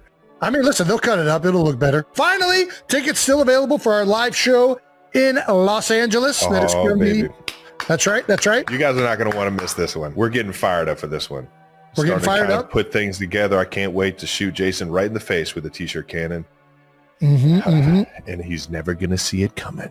Guests are starting to come out, and when they do come out, I'm assuming these last few tickets will go quickly. So if you're on the fence, just know that once these guests get announced, which we are not 100% sure on, so we're not going to announce them right now, but we have some leads. We have Leads. Yeah, we got the guys over there working in shifts. All right. The link in the description to buy is down below this video. If you will be in the LA area around, when are we doing this again? Like June 15th. 15th? Yeah, there we go. June 15th. All right. That does it for new news. Brought to you by American Express. Thank you to our presenting sponsor, Adobe Acrobat. Acrobat just got a big upgrade. Now you can make a ton of changes to PDFs in seconds by simply chatting with Acrobat's AI assistant. You just put in a request like delete page 4 or add a signature and password, and AI assistant will walk you through the process. Quick, clean, and done in seconds. This means less guesswork and more time saved. No more hunting around for the right tools or searching for answers online. Just chat, sit back, and get your files updated in seconds. Adobe Acrobat with the new AI assistant helps you get way more done with your documents in way less time. See how productive you can be by learning more at adobe.com/acrobat. Thank you to our partner, American Express. All right, now 92%ers, question for you. What's the #1 most stressful part of traveling? I mean, it's got to be the airport, right? Bingo. You could have it all planned out, then find yourself running through the terminal, coat half on, phone at 3%. It's chaos. But after years of constant travel, I've learned something very important, Travis. Ooh, here we go. Jason, hit him with that veteran wisdom. Rushing to your flight isn't the play. No, it's You not. got to find an escape inside the airport. That's where American Express Platinum Card comes in handy. Yes, because when you're a card member, you can step away from the chaos and into the comfort of a lounge. Ooh, who doesn't love a good lounge? I love a good lounge. With Amex Platinum, you can enjoy access to over 1,550 airport lounges through the largest global lounge network as compared to other credit card companies as of July 2025. You walk in, it's calm, relax. Enjoy a top-notch meal, maybe. It's a destination before the destination, if you're catching what I'm saying. I'm catching what you're saying. That's right. It makes airports more enjoyable. That's the bottom line. And that's a veteran move. If you travel a lot, you know award-winning service when you see it. That's right. And it's true what they say. There's nothing like platinum. Terms apply. Learn more at americanexpress.com/withplatinum.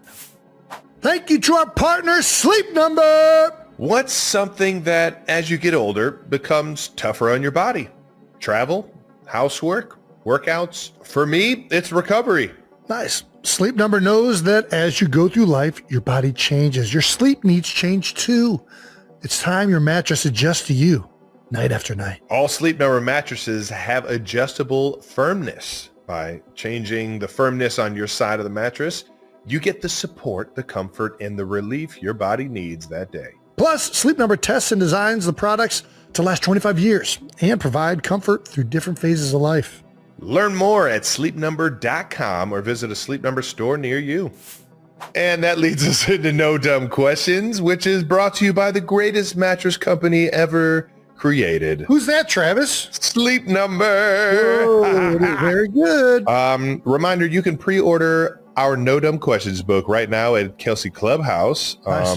We have a few No Dumb Questions. One is from HLS Eifert. H.L. Seifert. What Pokemon character best represents The Eagles and the Chief. The Eagles and the Chiefs. I'm assuming that's what it means. Yeah. Hashtag Bulbasaur. I think people just Bulbasaur. like saying Bulbasaur. I feel like Snorlax best represents myself. As for the Eagles, it's got to be a Pokemon with some attitude, a little bit of grit to it. What's a gritty Pokemon? What is a gritty Pokemon? Like Onix? I kind of want to look at some Pokemon because I haven't played Pokemon in a while. Definitely have to go with the original, like 151 or whatever. Charmander. Is that a chief? Is that what the chiefs are? I think Charmander would be like a Charizard. I think would be a chief for sure. Similar kind of colorway. Oh, there we go. This helps. Okay. Similar colorway, but is there a team that is more associated with fire? That's weird that there's no teams like you have the Flames in hockey, right? Mm-hmm. There's no like fire teams in the NFL, right? Am I blanking on one? I don't know. Would Zapdos be a good one? Ooh, electric. I mean, yeah, it's got to be a bird, right? So you got Zapdos, you got... Why does it have to be a bird? Well, it's eagle. You're talking about you. All right. So we got Zapdos. Little Zapdos right here. One of the ice birds, I think it started with like an A maybe? There's like an A bird. A bird. I keep coming back to Zapdos. Ooh, we could be one of the bats. What were the bats called? Those things are fucking annoying as shit in the game. They kept fucking showing up. Nick Sirianni's famous flower speech. There's that one flying flower. I kind of feel. What's the haunted one? The ghost one that flies around. That's what I feel like. The birds. It's purple, not the right colorway, but kind of. It's got some menacingness to it. I got nothing in the cards I've already opened. You thinking of Ghastly? There's Ghastly. There's Gengar. Zubat, I believe, is the bat. Zubat. Articuno was the A bird you were trying to think of. Articuno. I'm going to go Zapdos. Zapdos? That's the bird? Yeah. Little Zappy. I think we're a Charizard, man. Charizard. Going full evolution. Patty Mahomes throwing fire. What is Travis Kelce? I think we already went through this. I'm like the mime. Oh, yeah. We've already done that bit. All right. If you had to live in one Disney movie forever, which would you choose and why? Okay, Kristen 04. Man, one Disney movie? Could live in it forever. Damn, that's a good fucking question. How do you just one? Heavyweights? You just want to live at the heavyweights camp forever? Just Camp Hope? Get on that blob? Man. Does look fun. Patch that thing back up. Come on now. Have you ever been on a blob? Never, man. I've been fucking dreaming about being on a blob since Heavyweights came out in the 90s. Well, let's fucking make it happen, Travis. All right, let's fucking do it. Get me on a blob. I'm saying Heavyweights, man. That shit was so fucking funny. Now we just got to find out where you get a blob from. All the fat kids when we were growing up, they ended up being the funniest, most enjoyable to be around. It's true. Fat people are just better. You didn't get good until you got fat. I didn't. Yeah, nobody liked me until I became fat. That's such a bummer. And as I get skinnier, people hate me more and more. What's Jason's? I kind of want to go Alice in Wonderland. Just for Eifert or Seifert. I got a little Bulbasaur for you. Nice. What are you saying? You're going which one? I'm going to go Alice in Wonderland. That shit was wild.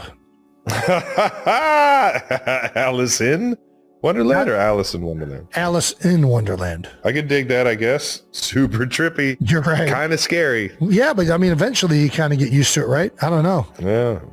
Alice seemed to it. Probably, if I'm going my favorite one, I'm going Aladdin. Just have a genie around all day, can do whatever I want. Well, you only get 3. Well, no, you do. But the first wish you do is you wish for more wishes. And then you set him free, and then he's just your friend. But he still has the powers somehow. Is that how it works? Did you just make up your own version of Aladdin? At the end of Aladdin, he sets him free.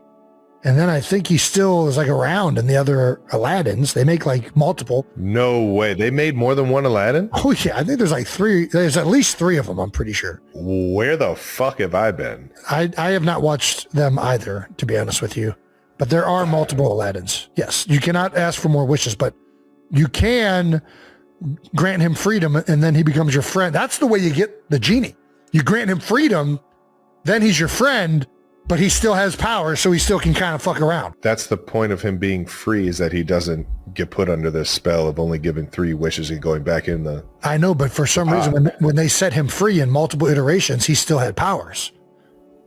And then he was still helping with his powers. Man, I got to watch that again. That doesn't sound like it's right. Well, it's a good lesson for kids. If you want something, you know, and you ask, you only get like 3 times before somebody's like, this guy's fucking annoying as shit. But if you are good to them and you give them freedom, they'll help you out, and you do something for them, then they'll help you out in perpetuity. All right, which Disney movie are you so out on that you would never even want to live in that movie? Yeah, what's my least favorite Disney movie? I don't know. Let me look up. I'm gonna look for help. I don't know. You go first. Can you think of one? I'd probably say... It's hard to do. Like, what do we mean when we're living in them? Are we becoming like a specific character? Sounds like, yeah, like you got to live in that world. All right, if we're doing that, then I'm going Hunchback of Notre Dame. I don't want to be that. Ooh, yeah, living in a fucking tower and just fucking ringing bells. And I don't even remember what the positive end of that story was. Well, he got the girl. He didn't get the girl, I don't think. I think he just like, they were like friends. I don't think he got her. No, she like kissed a frog or something and he became cute. No, that's the other one is Beauty and the Beast. I feel like that's the most fucked up story that I feel like there is in what? Beauty and the Beast. Yeah, the Beast can't become handsome. I mean, it feels like the message is like, hey, no matter how bad and ugly this person is, you can change them. Another good one is Shrek. Shrek is a banger. That's a great one. That's a very fun one. That one. That's I don't believe a Disney movie, but that is a banger. I think it's a kids movie. We'll accept it. That's what, DreamWorks, or it's one of the ones that's not Disney associated. Pixar. I'm pretty sure Pixar is Disney. I think it's DreamWorks. One of those animated studios is an offshoot. It's not Disney. I have 4 kids, Travis, just trust me. I think Pixar was once on its own and then it became... You are correct on that, I believe. I don't think it was always a part of Disney, but now it is. All right, that does it for No Dumb Questions, brought to you by Sleep Number. All right, let's get to our convo with Colin Jost. This conversation is brought to you by Mentos, the fresh maker. All right, here goes Colin. All right, our guest today is a writer, comedian, and ferry boat owner from Harvard University. That's right. He's a 2-time Emmy winner, 5-time WGA award winner, and a New York Times bestselling author, and the winner of $5,250 on the college edition of Weakest Link. You know him from his time as host of Pop Culture Jeopardy, or from his almost 400 episodes on SNL. As the longest tenured anchor of Weekend Update, please, 92%ers, welcome Colin Jost! Oh, let's fucking go! Here we go, baby. Here we go. I gotta savor that best intro I've ever gotten in my life. Where were you for every time I did stand up? Come on. That would be... Listen, if you ever need a guy, need an intro. How many are you still doing stand up? Time out. Let's get to this. Yeah. I'll still tour a little. I mean, now just with kids, like less than I used to, but I'll still probably do maybe 50 shows a year, something like that. Oh wow. Hell yeah. That's fucking badass. Something. Yeah. Jason's always wanted to do it. I'm terrified of ever doing it. For people that would ever want to do stand up, what's your best advice? Get ready to suck. I mean, it's different for you guys. Like, you guys would already have instincts about it that are better. But when you're starting out, it's just, it's sort of brutal for a while. Because even things you're like, oh, that's good. You get out there and the rhythm's off or something. But, some people are just naturally funny. And so you'd get away. You would already have a head start. There's hope, Jason. Are there a lot of Harvard grads in stand? Like, obviously, I know Conan. But is there like a pipeline of Harvard to comedian? There are there was a guy, Dan Mintz, who was really funny, who did stand up when I was there. He still does stand up. He's a voice on Bob's Burgers, and he's been, he does a bunch of, BJ Novak, who was in The Office, he did stand up around that time too.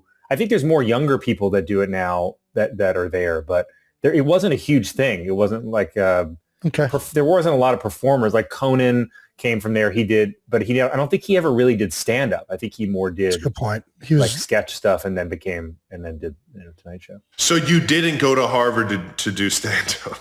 It didn't help? They begged me not to. certain image we'd like to uphold at this institution. I went there weirdly to do economics and then quickly abandoned that pursuit. There was someone at school with me who had written a book called Homeless to Harvard about their journey to Harvard. And I feel like now I have to write a book called Harvard to Ferry, where I'm like trying to go the opposite way, start in economics, end up in Ferry. There we go. Perfect. Well, speaking of sketch comedy, we do have the SNL finale coming up this weekend. Pretty awesome one. Will Ferrell and Paul McCartney. Come on, man. It's hard to beat that. That's not, it's so good. People are like, is this the last episode ever? Where do we go from here? I know. We had Will on here and we talked about his time on SNL and just comedian in general. But one of the things he said that I still take with me is just full send. He's like, if you want to do and you want to be a great comedian, and it's probably works for anything in life, but you commit hard. Where do you fall in line with that advice? Like, is that what you've kind of feel like has given you as much success in SNL as well? Yes, definitely. There was no other plan. There was no like plan B. I feel like it was either going to work out or I was just not going to do anything. But Will, the other thing about Will that's so great is he always keeps a little bit of an element of surprise, which is so nice on a live show. It's insane, man. He would come in with like a different kind of costume, an element you didn't like, just adds an ascot or whatever, like something that you didn't expect. And when he enters the scene, even the people in the scene are like, all right, what is this? and just the fun, he has a genuine level of fun that he brings. Like he would come, when he was hosting, and he used to do this when he was in the cast, he just would come into the writer's room and he would wear like a scarf and glasses, and he would say he was a writer that they brought in from LA for the week. And he would just sit there and be listening, and he'd be like, yeah, maybe that one line, maybe you flip it. I could see if you maybe just flip it. And then he'd like order lunch immediately. Long, elaborate lunch order. And just like a guy that likes doing bits is the best energy. Oh my gosh. It's so impressive, man. I can't say in a bit to save my fucking life, man. And this dude just does it just every minute of the day, it feels like. When you first jumped into Weekend Update, the first one that you ever did, were you terrified? Oh my God. So the problem was, it was even weirder because I had been there as a writer. Like I had just become head writer. Like I felt like I was doing well as a writer, and I'd been doing stand-up, but I was really doing a ton of SNL writing. And so at first I worried like I was going to be so bad that I would lose both jobs. They'd be like, you're so bad on camera, we're also taking away your pen. Oh, no. We're not even letting you write anymore. And I was so nervous. Like I remember just like drinking bourbon before I went on to calm my nerves. Gotta stay loose. And just the adrenaline immediately just burned it off. And it was weird because it was also like I was doing it in front of all my peers who I had been working with, the whole crew who I'd been working with, but then it's suddenly you're in a totally different role and you're really self-conscious about it. Yeah, I can only imagine. Now that you've been doing it for a while, is there one, is what's harder, writing or performing? I think writing is harder. Like it's hard to do. I don't know. I still find writing is hard. Like it never gets really easy. But performing is just a whole other skill that you don't know if you have until you're doing it. Like it's really hard to work at. You can get better for sure. Like you can work at acting. You can work, like it's a skill you can develop. But you also kind of need some spark or something that you don't. I don't know what it is, but you need something, and it's something that comes across on camera that is a little less. I don't know, definable. I don't know. Oh yeah, especially when it's fucking live. Yeah, I mean, I think whatever else I do in life will feel easier. Even if I do a movie, I'm like, oh, I can get another take.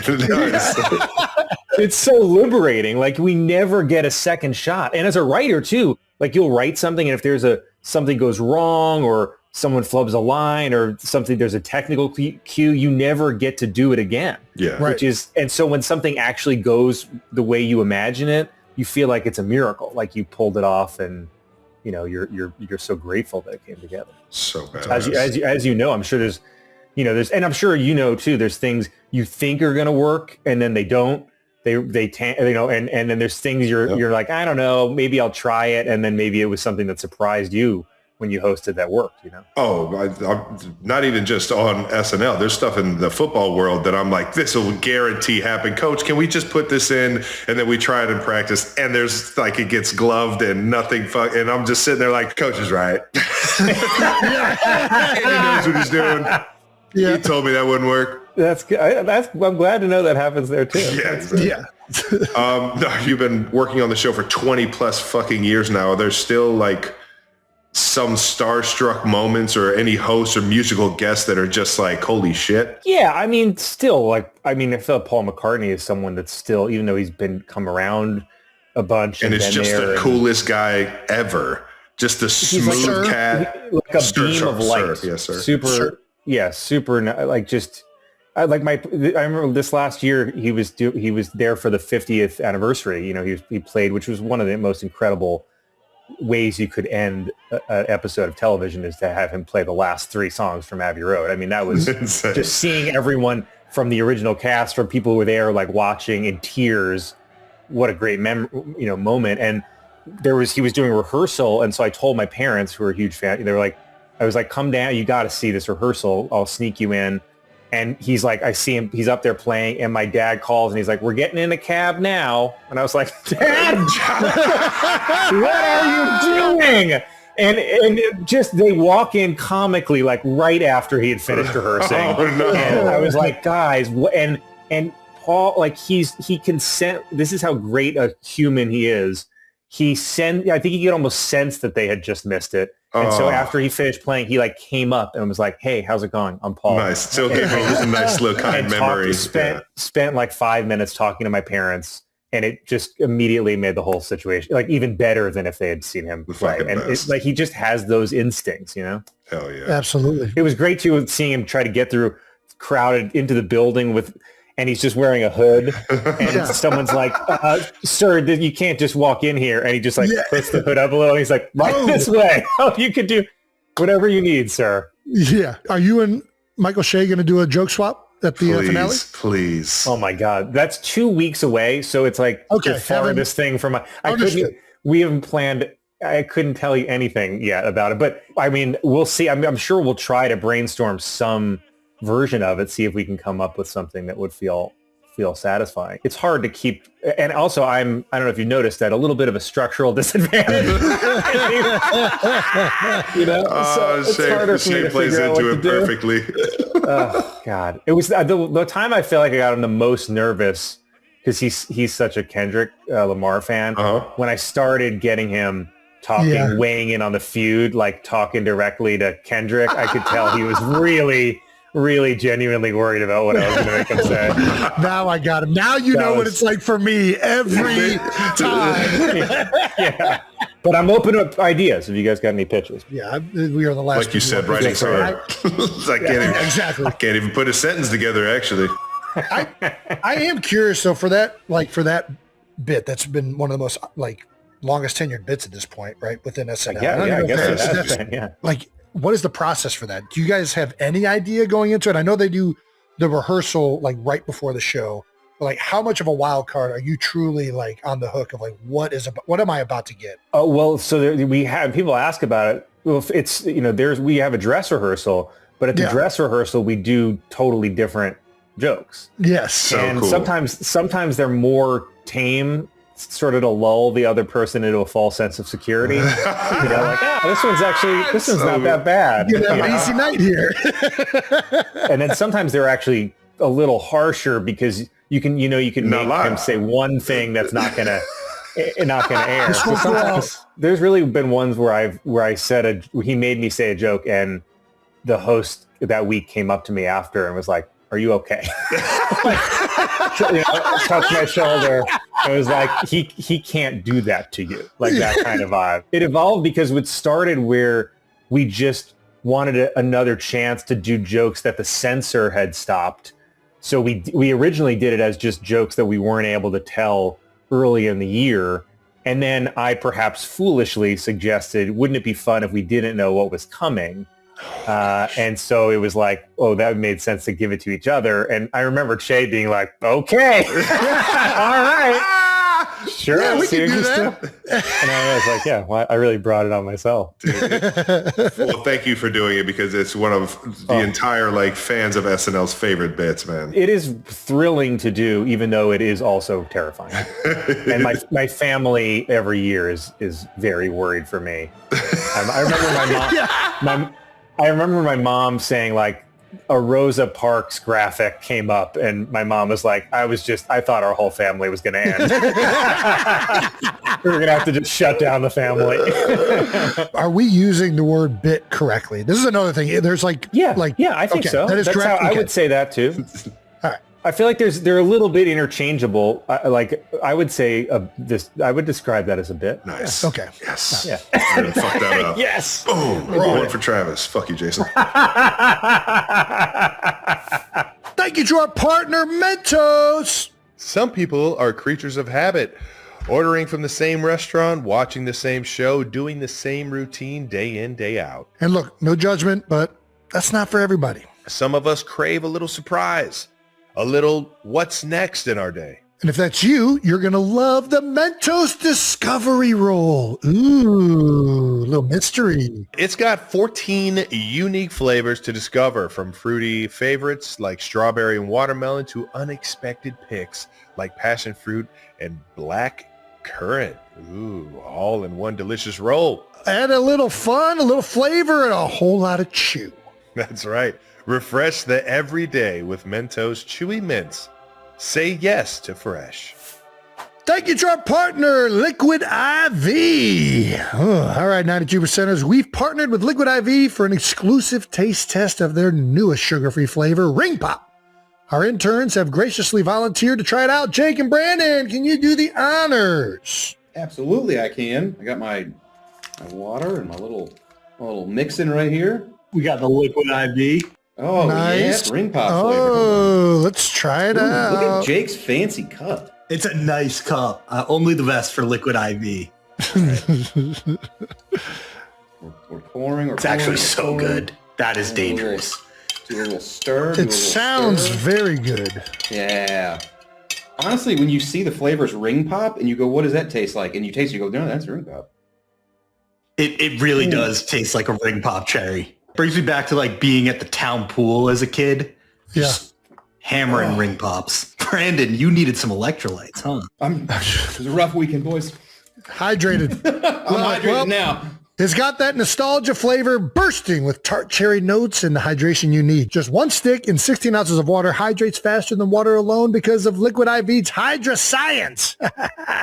An optimized ratio of electrolytes, essential vitamins, and clinically tested nutrients. It turns ordinary water into extraordinary hydration and comes in other delicious sugar-free flavors like white peach, rainbow sherbet, strawberry watermelon, and more. Say yes to unforgettable moments this summer with Liquid IV's new hydration multiplier in sugar-free Ring Pop. Tear, pour, live more. Go to liquidiv.com and get 20% off your first purchase with code NEWHEIGHTS at checkout. Thank you to our sponsor, Allstate. Checking Allstate first could save you hundreds on car insurance. Not checking if your AC is working before the first hot day. Nothing like sweating through a 90-degree afternoon while waiting for the repair guy. Yeah, checking first is the right move, so check Allstate first for an auto quote. It could save you hundreds. You're in good hands with Allstate. Potential savings vary, subject to terms, conditions, and availability. Allstate North American Insurance Company and affiliates, Northbrook, Illinois. I did want to ask you one other thing, which I don't even know if we're putting this up. For Weekend Update, is it harder now with how much the news cycle changes? Like, you guys start writing this stuff usually like that week earlier in it. Yes. I mean, things change every single it all gets thrown out now. Like if you could have a joke you love on Monday and it's completely irrelevant. Like, so we do most of it now on Friday and Saturday. Like Friday and Saturday now is just wall to wall because it's all different now. It's like that's completely changed since when I started. And even the cold opens, like we used to have cold opens that we wrote for the table read on Wednesday, and they would still make sense as the top story. now like the top story is never the same between Wednesday and Saturday. So most of the cold opens now we write on Friday and Saturday too. The times that? is changing. They are. It's just changing. That's fucking awesome though, man. Before we go anywhere though, we got to take a peek at this this 2005 card we have here. A little NBC Universal, baby. Oh my God. Yeah. Wow. Oh, I feel like the sideburns are so long, they may go underneath and connect under my chin. I was going to say, you do a little Abe Lincoln. You just had to just straight along the chin strap there. It also looks, I'm wearing like such a flesh colored t-shirt that it almost looks like I came shirtless to work. Hey, your Bert Kreischer here. A young Bert Kreischer. This is still my ID. So that photo still comes up for the security guard. And you could tell every time he's like, wait a second. Time out. This is still your photo? You brush that hair forward real quick for me? This is still what No, I'm kidding. No. That's hilarious. It doesn't go forward anymore. I would say that's what the guy says. Thank you for showing me. Yep, you're clear. You're good. I mean, I was just at a different place in my life, you know. The burns, man. What was the hiring process besides this wonderful photo? I just walked up with that badge and I was like, people don't know. It's just a sign-up sheet. That's it. Yeah. The process was I wrote a packet of like 6 sketches. And people, we still, when I was head writer, like we still read hundreds of submission packets every summer. Oh, wow. And everyone goes through. So it really, people's stuff gets read who submit to the show. So cool. And we still hire people from packs. If something makes you laugh, it's a rare thing. Like if you read a packet and you still, and something really genuinely just makes you laugh reading it, that's a really good sign because that's just rare to do. Yeah, sure. But I submitted a packet one year before I got hired at the wrong time. Like I didn't even know when to send it in. And so I sent it in and then no one ever read it because it was not a time they were looking for writers. And then I submitted in the summer, and Tina was one of the head writers there. Harper Steele was another head writer there, and they just they liked some of the sketches that I wrote. I was very, very lucky, and so I came in and interviewed with them, and then I had to interview with Lauren the same day, which luckily I didn't even know I was going to have to do. Why do you say luckily? Yeah. Well, because I would have been so nervous. I had less time to worry about it because they were like, and we're just going to have you go interview with Lauren. I was like, oh, sure, cool. Got it. Yeah, let's do it. Because you're so nervous. I mean, actually, Will Ferrell, I don't know if you know this story, but he went to interview with Lauren, and he, as a bit, like, came with a huge suitcase full of money. And so he was like, I'm going to go in and be like, Lauren, if you're on the fence, maybe this would change your mind. and open the suitcase. And then he said he went in to meet with Lauren, carries in the suitcase in Lauren's office, and is instantly so nervous that he never does the bit. And so then they have the whole interview, and then he's just like, and it seems like he's like going to get the job. So he's like, it was great to meet you, Mr. Michaels. Thank you. He just stands up with a suitcase and leaves. So it's like, it was in a way even crazier that he thought I brought a suitcase to a comedy interview. And never did the bit. So good. That's hilarious. Legendary, man. So I interviewed Lauren, and then one of the producers was like, stick around for a while. And I was like, okay. So I didn't know what that meant. And then he just put me in a writer's office to just sit there and wait to see. I didn't know for what. I didn't know what it meant. And so I'm in this office for like an hour or two hanging out, just like alone. And then the phone rings in the office, like this random writer's office. And so instinctively, I was like, I guess I'll answer it. Why? I mean, it's his office. So I just pick up the phone, and one of the producers who's there also in the building tells me that I got hired. So I'm sitting there. It was so awesome. But I was sitting. He called me from another office, and I just answered a random telephone and was told I got hired. That's so epic. Yeah. Tina Fey, Philadelphia legend. What was it like being in there first year, going into a room like that? Very intimidating. I mean, and she had written so many sketches that I love. I didn't even know until I was there. Like she had written all these, like there was one where Christopher Walken is the census taker. I don't know if you've ever seen that one back in the day. It's like him and Tim Meadows. You got to watch it. It's just it's just like pure random nonsense, basically, and which is the kind of sketch I love. I love. And it's so well, every line is a joke in it. Christopher Walken, who's one of the best, it was so good in it. But she had written so many great sketches too. So it's a very intimidating head writer to put, to submit sketches to. Fuck. And there was a lot happening that year because a lot of people, like I started with Kristen Wiig, Jason Sudeikis, Bill Hader, and Andy Samberg.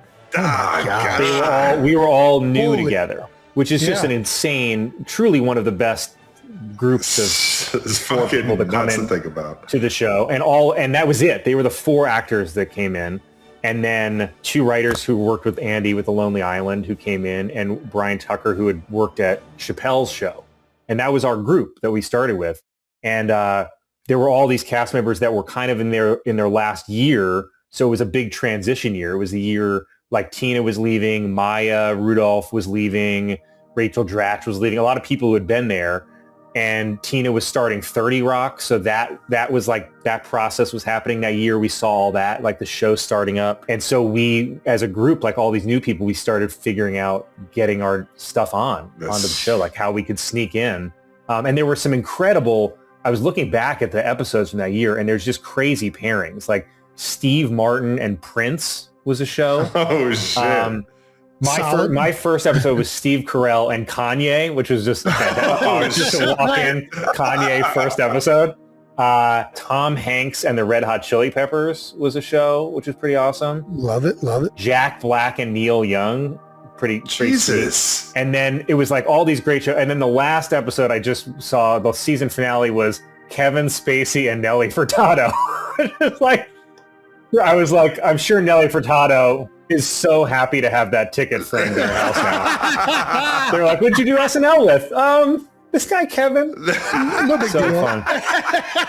What a great scene. But it was pretty cool. And so many of those people were like my idols. Was it always SNL for you? Was that always like the gig once you dropped out of economics, or turned away from everyone, economics? if you leave economics, you You're just like, go all right, SNL. That's the way to go. We have a ton of just former bankers. It's mostly I would have worked anywhere. I mean, I would have worked, I applied everywhere. I applied and just didn't get, I applied to Letterman, I applied to, Conan, I applied to The Daily Show. I wrote a spec script of Arrested Development when it was on. I wrote a spec script of Scrubs, like shows that were on at that time, and didn't get traction anywhere. Yeah. But I would have, of course, loved to work at SNL. I think I didn't let myself believe I could. Yeah. And so then when it worked out, it was like, Holy shit. Yeah. It was incredible. And it was luckily because I did drop out of Economics, any sort of normal job. I think it made it easier on my parents that it was a show they had heard of instead of, going somewhere where they would be still very worried about me. So that was good. Well, I got to know, you've mentioned all of these ridiculous guests, hosts, musical artists. What was it like having Travis Kelce, honest take on Travis Kelce as a host? Fantastic. I hope you know. First of all, I thought it was a great show. Like a genuinely I had show. a blast. I don't know how it compared to others, man, but the entire week I was like over the fucking moon, dude. It was insane. No, you had a perfect approach to it. Obviously, the show, you threw yourself into it, absolutely committed to everything. And I mean, I hope you come and do it again. It would be fantastic. Well, is there any coaching maybe for his next? Coach me up. Coach me up. Job? Yeah, Coach me up. I've got no. I'll look through the game. I'll go through the phonics. I'll get in the film room. I'll mark a couple things up. Late entrance here. Little dead weight. Inflections wrong here. I'll get in there. I'll do a full dissection.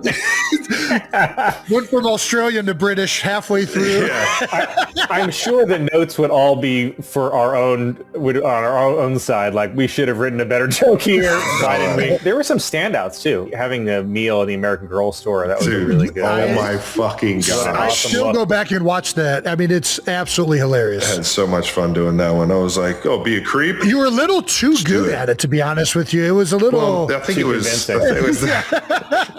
You had spent like months at that just doing research. I was actually, yeah. It was a method I approach. was getting porterhouses the entire time there, yeah. And then you spent like months after you hosted there too, and you were kind of really trying to get people to notice, like, trying from the get sketch. my Oh, he's really trying to committed get my name this. out there. You still get like 10% off food there, right? Like if you anytime, like a lifetime. Only the steaks, the Lifetime really coupon. high price steaks. And How they, did- I mean, and they how did still it- card me, Colin. They still card me man. every time I go in there. And I don't understand why. I'm not ordering alcohol or anything that I gain of age. Nikki Glazer hosted, and I did a sketch with her that was like American Girl. They make a larger version of the American Girl dolls, and then instantly it's just like guys coming in like, yeah, I'll get one of those. That's a banger. How did it compare for you? Like what you thought going in? Because it's such a blur. Once you're going, it must be such a blur that day. That's the thing. I went into it like with zero expectations. I was like, the one thing I wanted to do was like just be a teammate, let everybody like tell you what to do, how to do it, where to go. Don't try and put your twists on any of the like writing or anything like that. Just go in there and like be present and enjoy the fucking ride. And I think it was the coolest experience I've ever had in my life. Like it was SNL. I got a text from Peyton Manning giving me advice on, he was like, dude, just buckle up and enjoy the roller coaster and just dive in, just be all in on everything that they're telling you.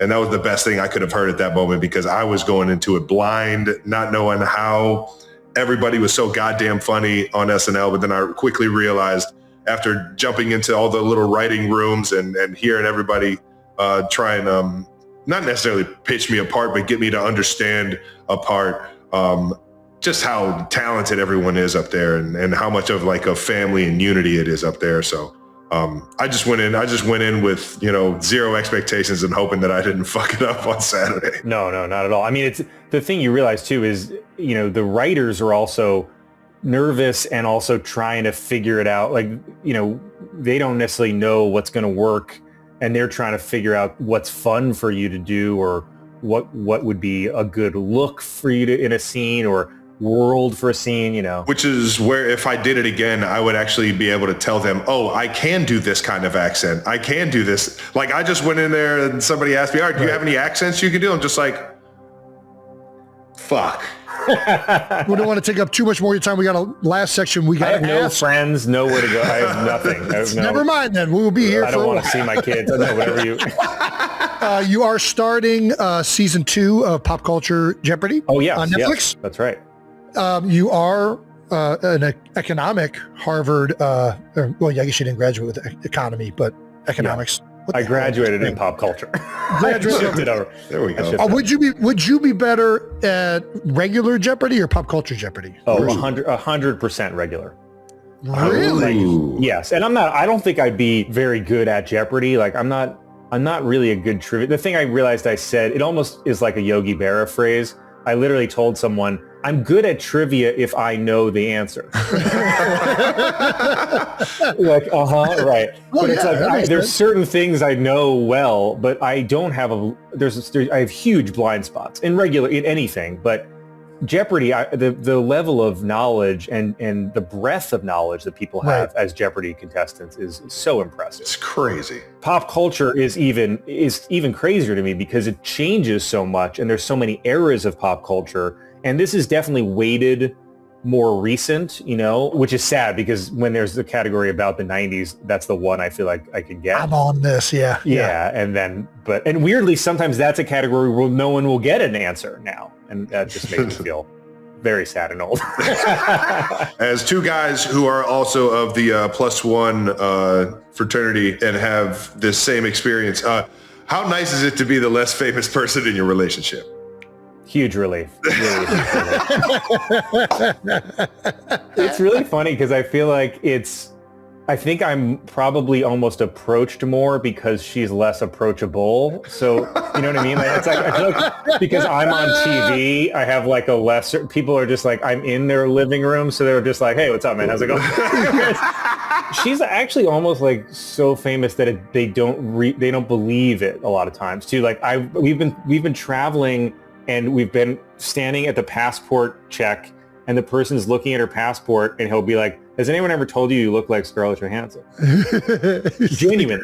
Genuinely asking and not real, even though he's looking at her name, because he's like, it would be weirder if it was her. And just give it back to her and not think it's a really kind of awesome. That's amazing. Shout out to the plus ones out there. The other thing I've noticed too is that if we're ever ordering food, the order is not going to be right. Because if we go buy a sandwich or something, she'll order and the person will recognize her and then doesn't write down nothing about the sandwich. Is right. Completely distracted. All the ingredients are wrong. Yeah. We'll open the sandwich and nothing is. What did she say again? Yeah, it's really funny. It's like bread and just like a pickle. And that's it. Yeah, it's good. I feel like it's we can commiserate. Yeah, that's right. I'm on the team. So hard. I'm here for it. You also it was hard as a stand-up because I would have jokes about either the idea of dating or the idea of marriage or what that is. I just can't. There's nothing that will. I can't be like, she's nagging me about this. Everyone's like, shut the fuck up.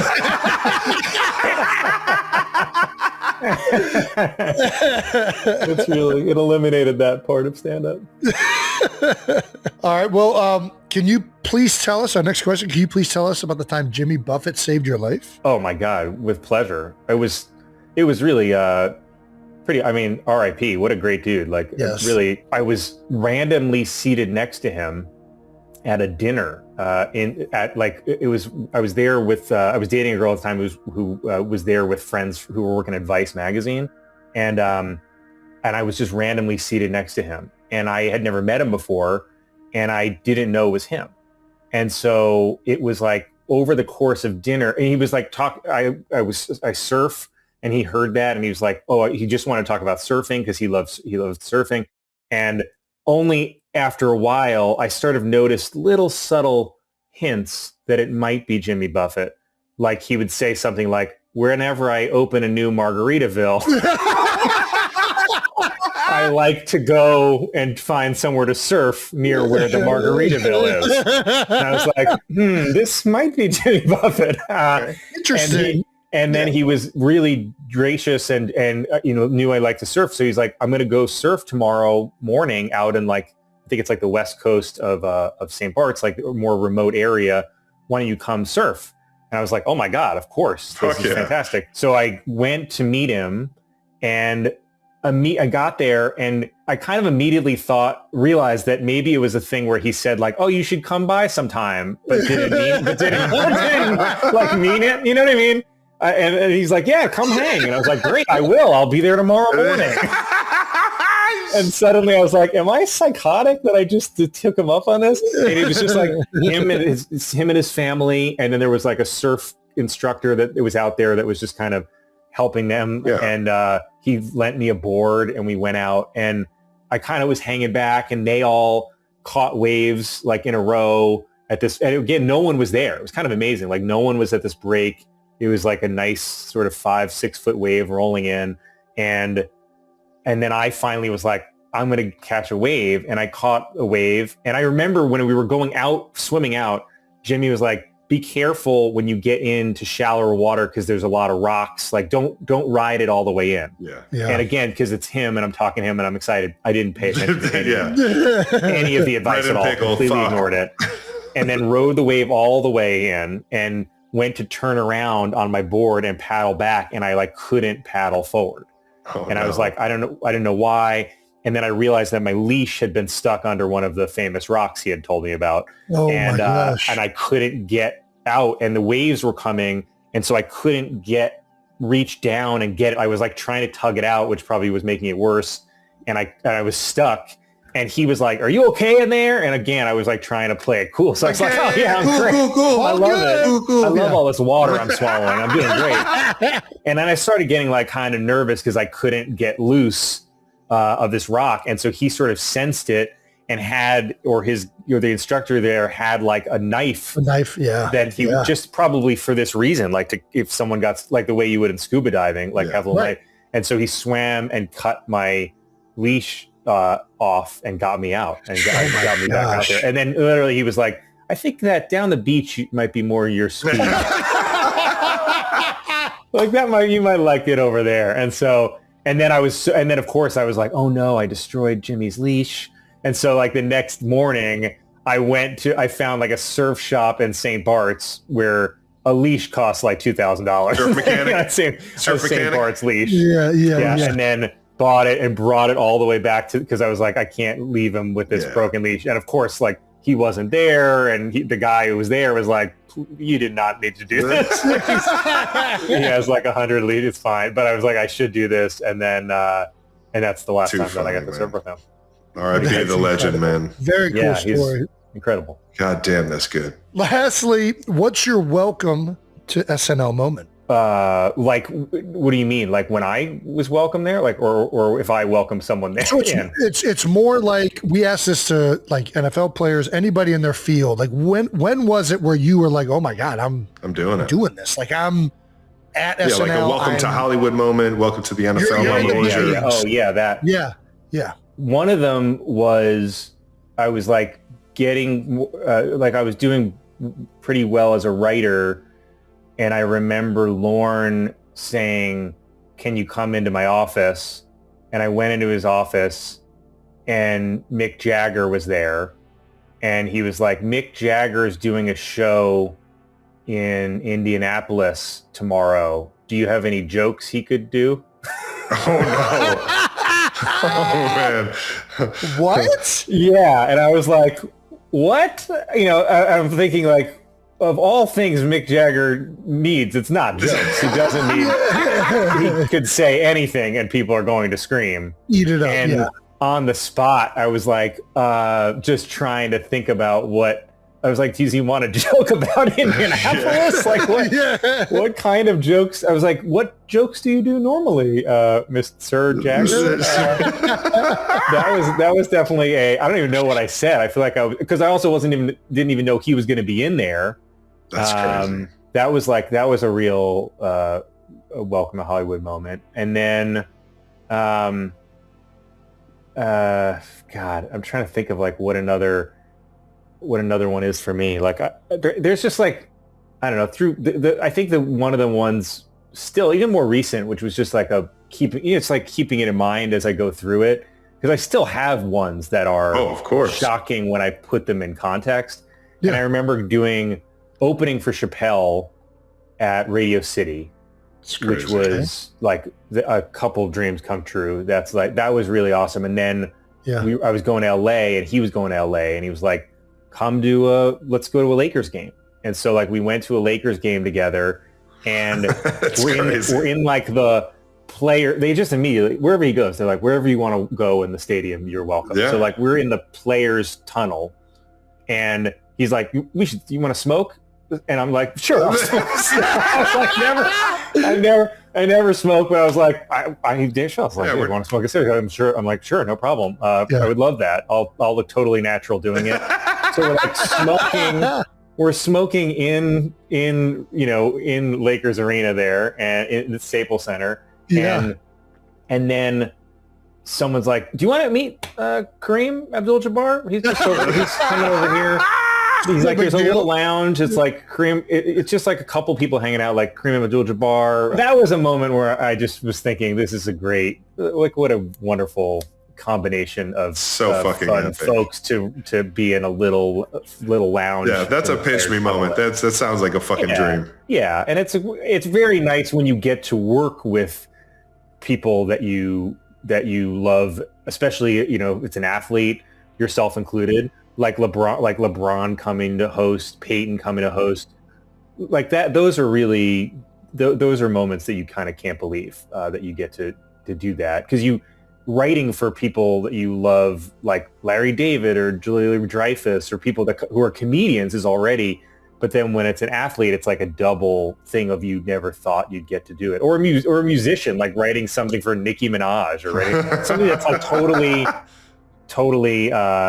a thing, different out of your world. It's the best. It's so cool. That's why the job is just, who else gets to work with those combinations of people over those years. It's pretty amazing. I feel very lucky. Well, you should, dude. I appreciate the stories, man. Thank you for the time, the stories, all the above. Thank you for all the fucking laughs on SNL. The season 51 finale airs May 16th at 11:30 Eastern, as everyone knows, and we cannot fucking wait to watch it on NBC Peacock with host Will Ferrell and musical guest Sir Paul McCartney. Enjoy it, dude. Awesome. Can't wait to fucking see it, man.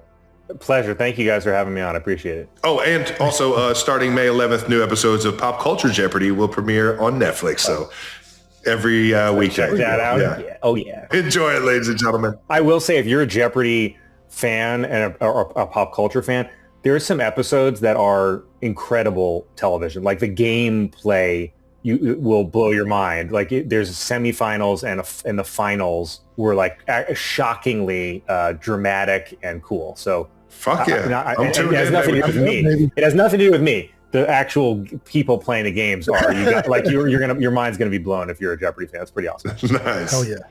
Well, fuck yeah, dog. Appreciate you, dude. Jason also admitted that he was excited about his children having a new cousin. He said the Kelce family is entering a whole new chapter.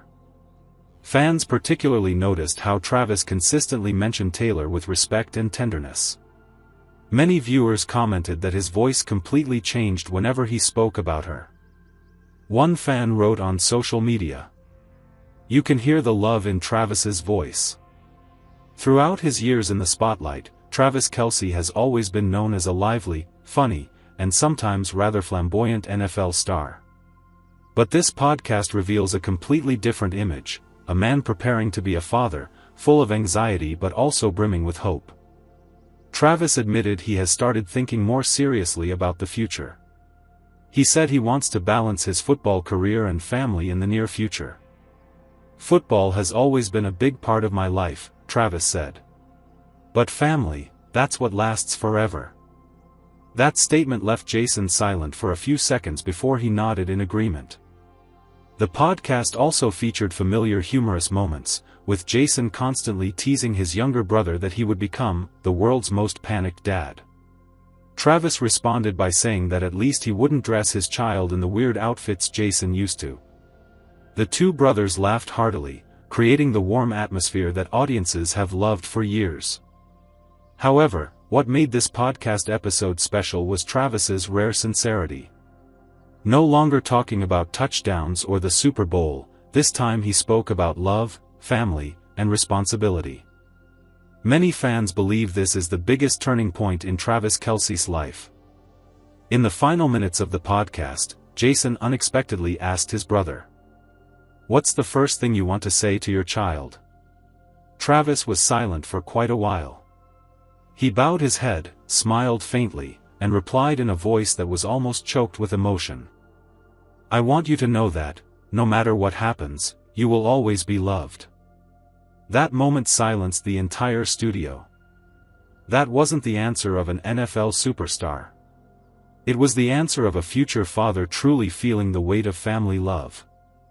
After the podcast aired, fans worldwide quickly turned Travis's clips into trending topics. Many said they had never seen him so sincere and moving. Taylor Swift's fanbase was also particularly moved by Travis's words about the singer. Many Swifties shared that they felt Taylor had truly found the man who made her happy and safe. One comment that received tens of thousands of likes read, "He doesn't just love Taylor. He loves the future they are building together." Meanwhile, entertainment media quickly put the podcast on the front page. Many articles described this as Travis Kelce's most mature moment in public. However, Travis didn't seem too bothered by the media attention. What he talked about most in the podcast was gratitude.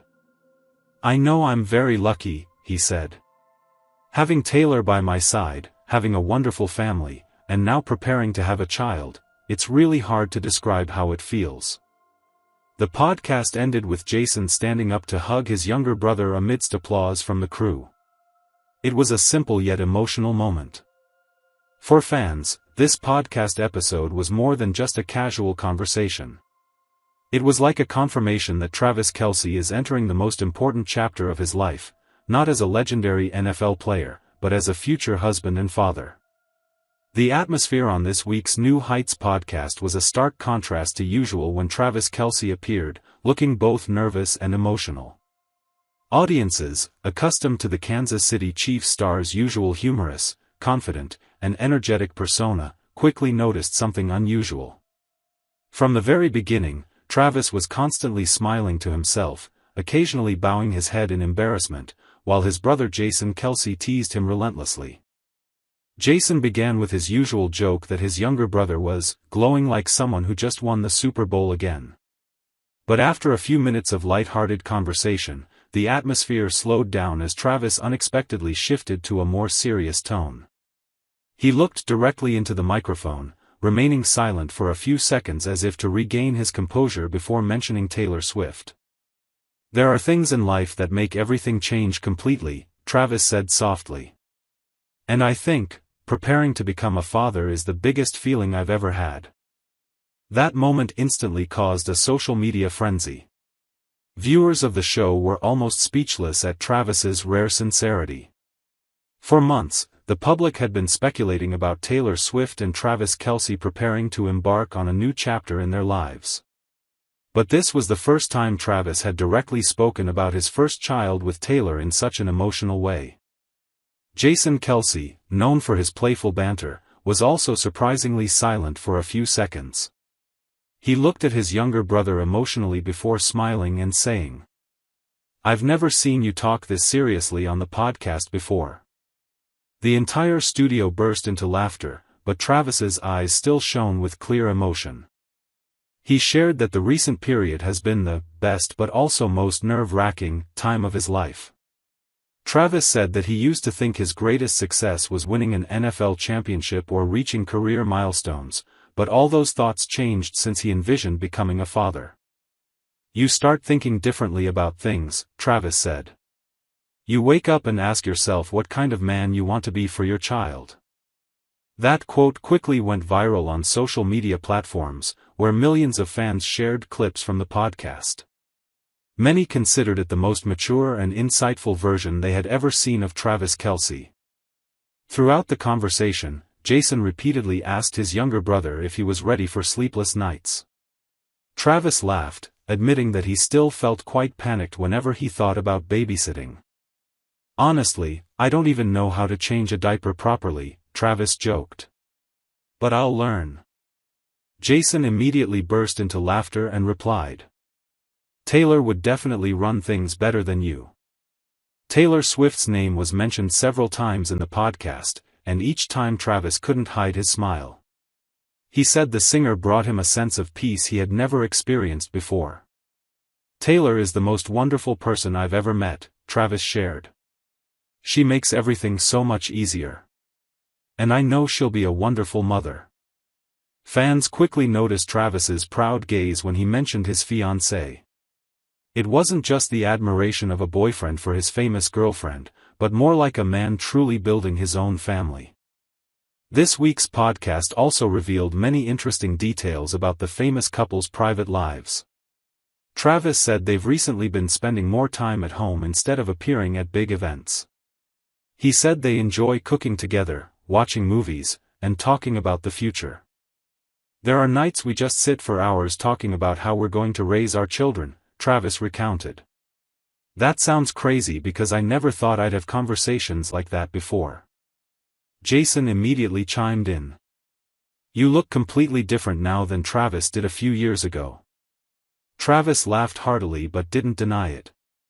He admitted Taylor had changed him a lot, not through pressure, but by making him want to become a better version of himself. One of the most shared moments online was when Jason asked Travis who he hoped his first child would resemble more.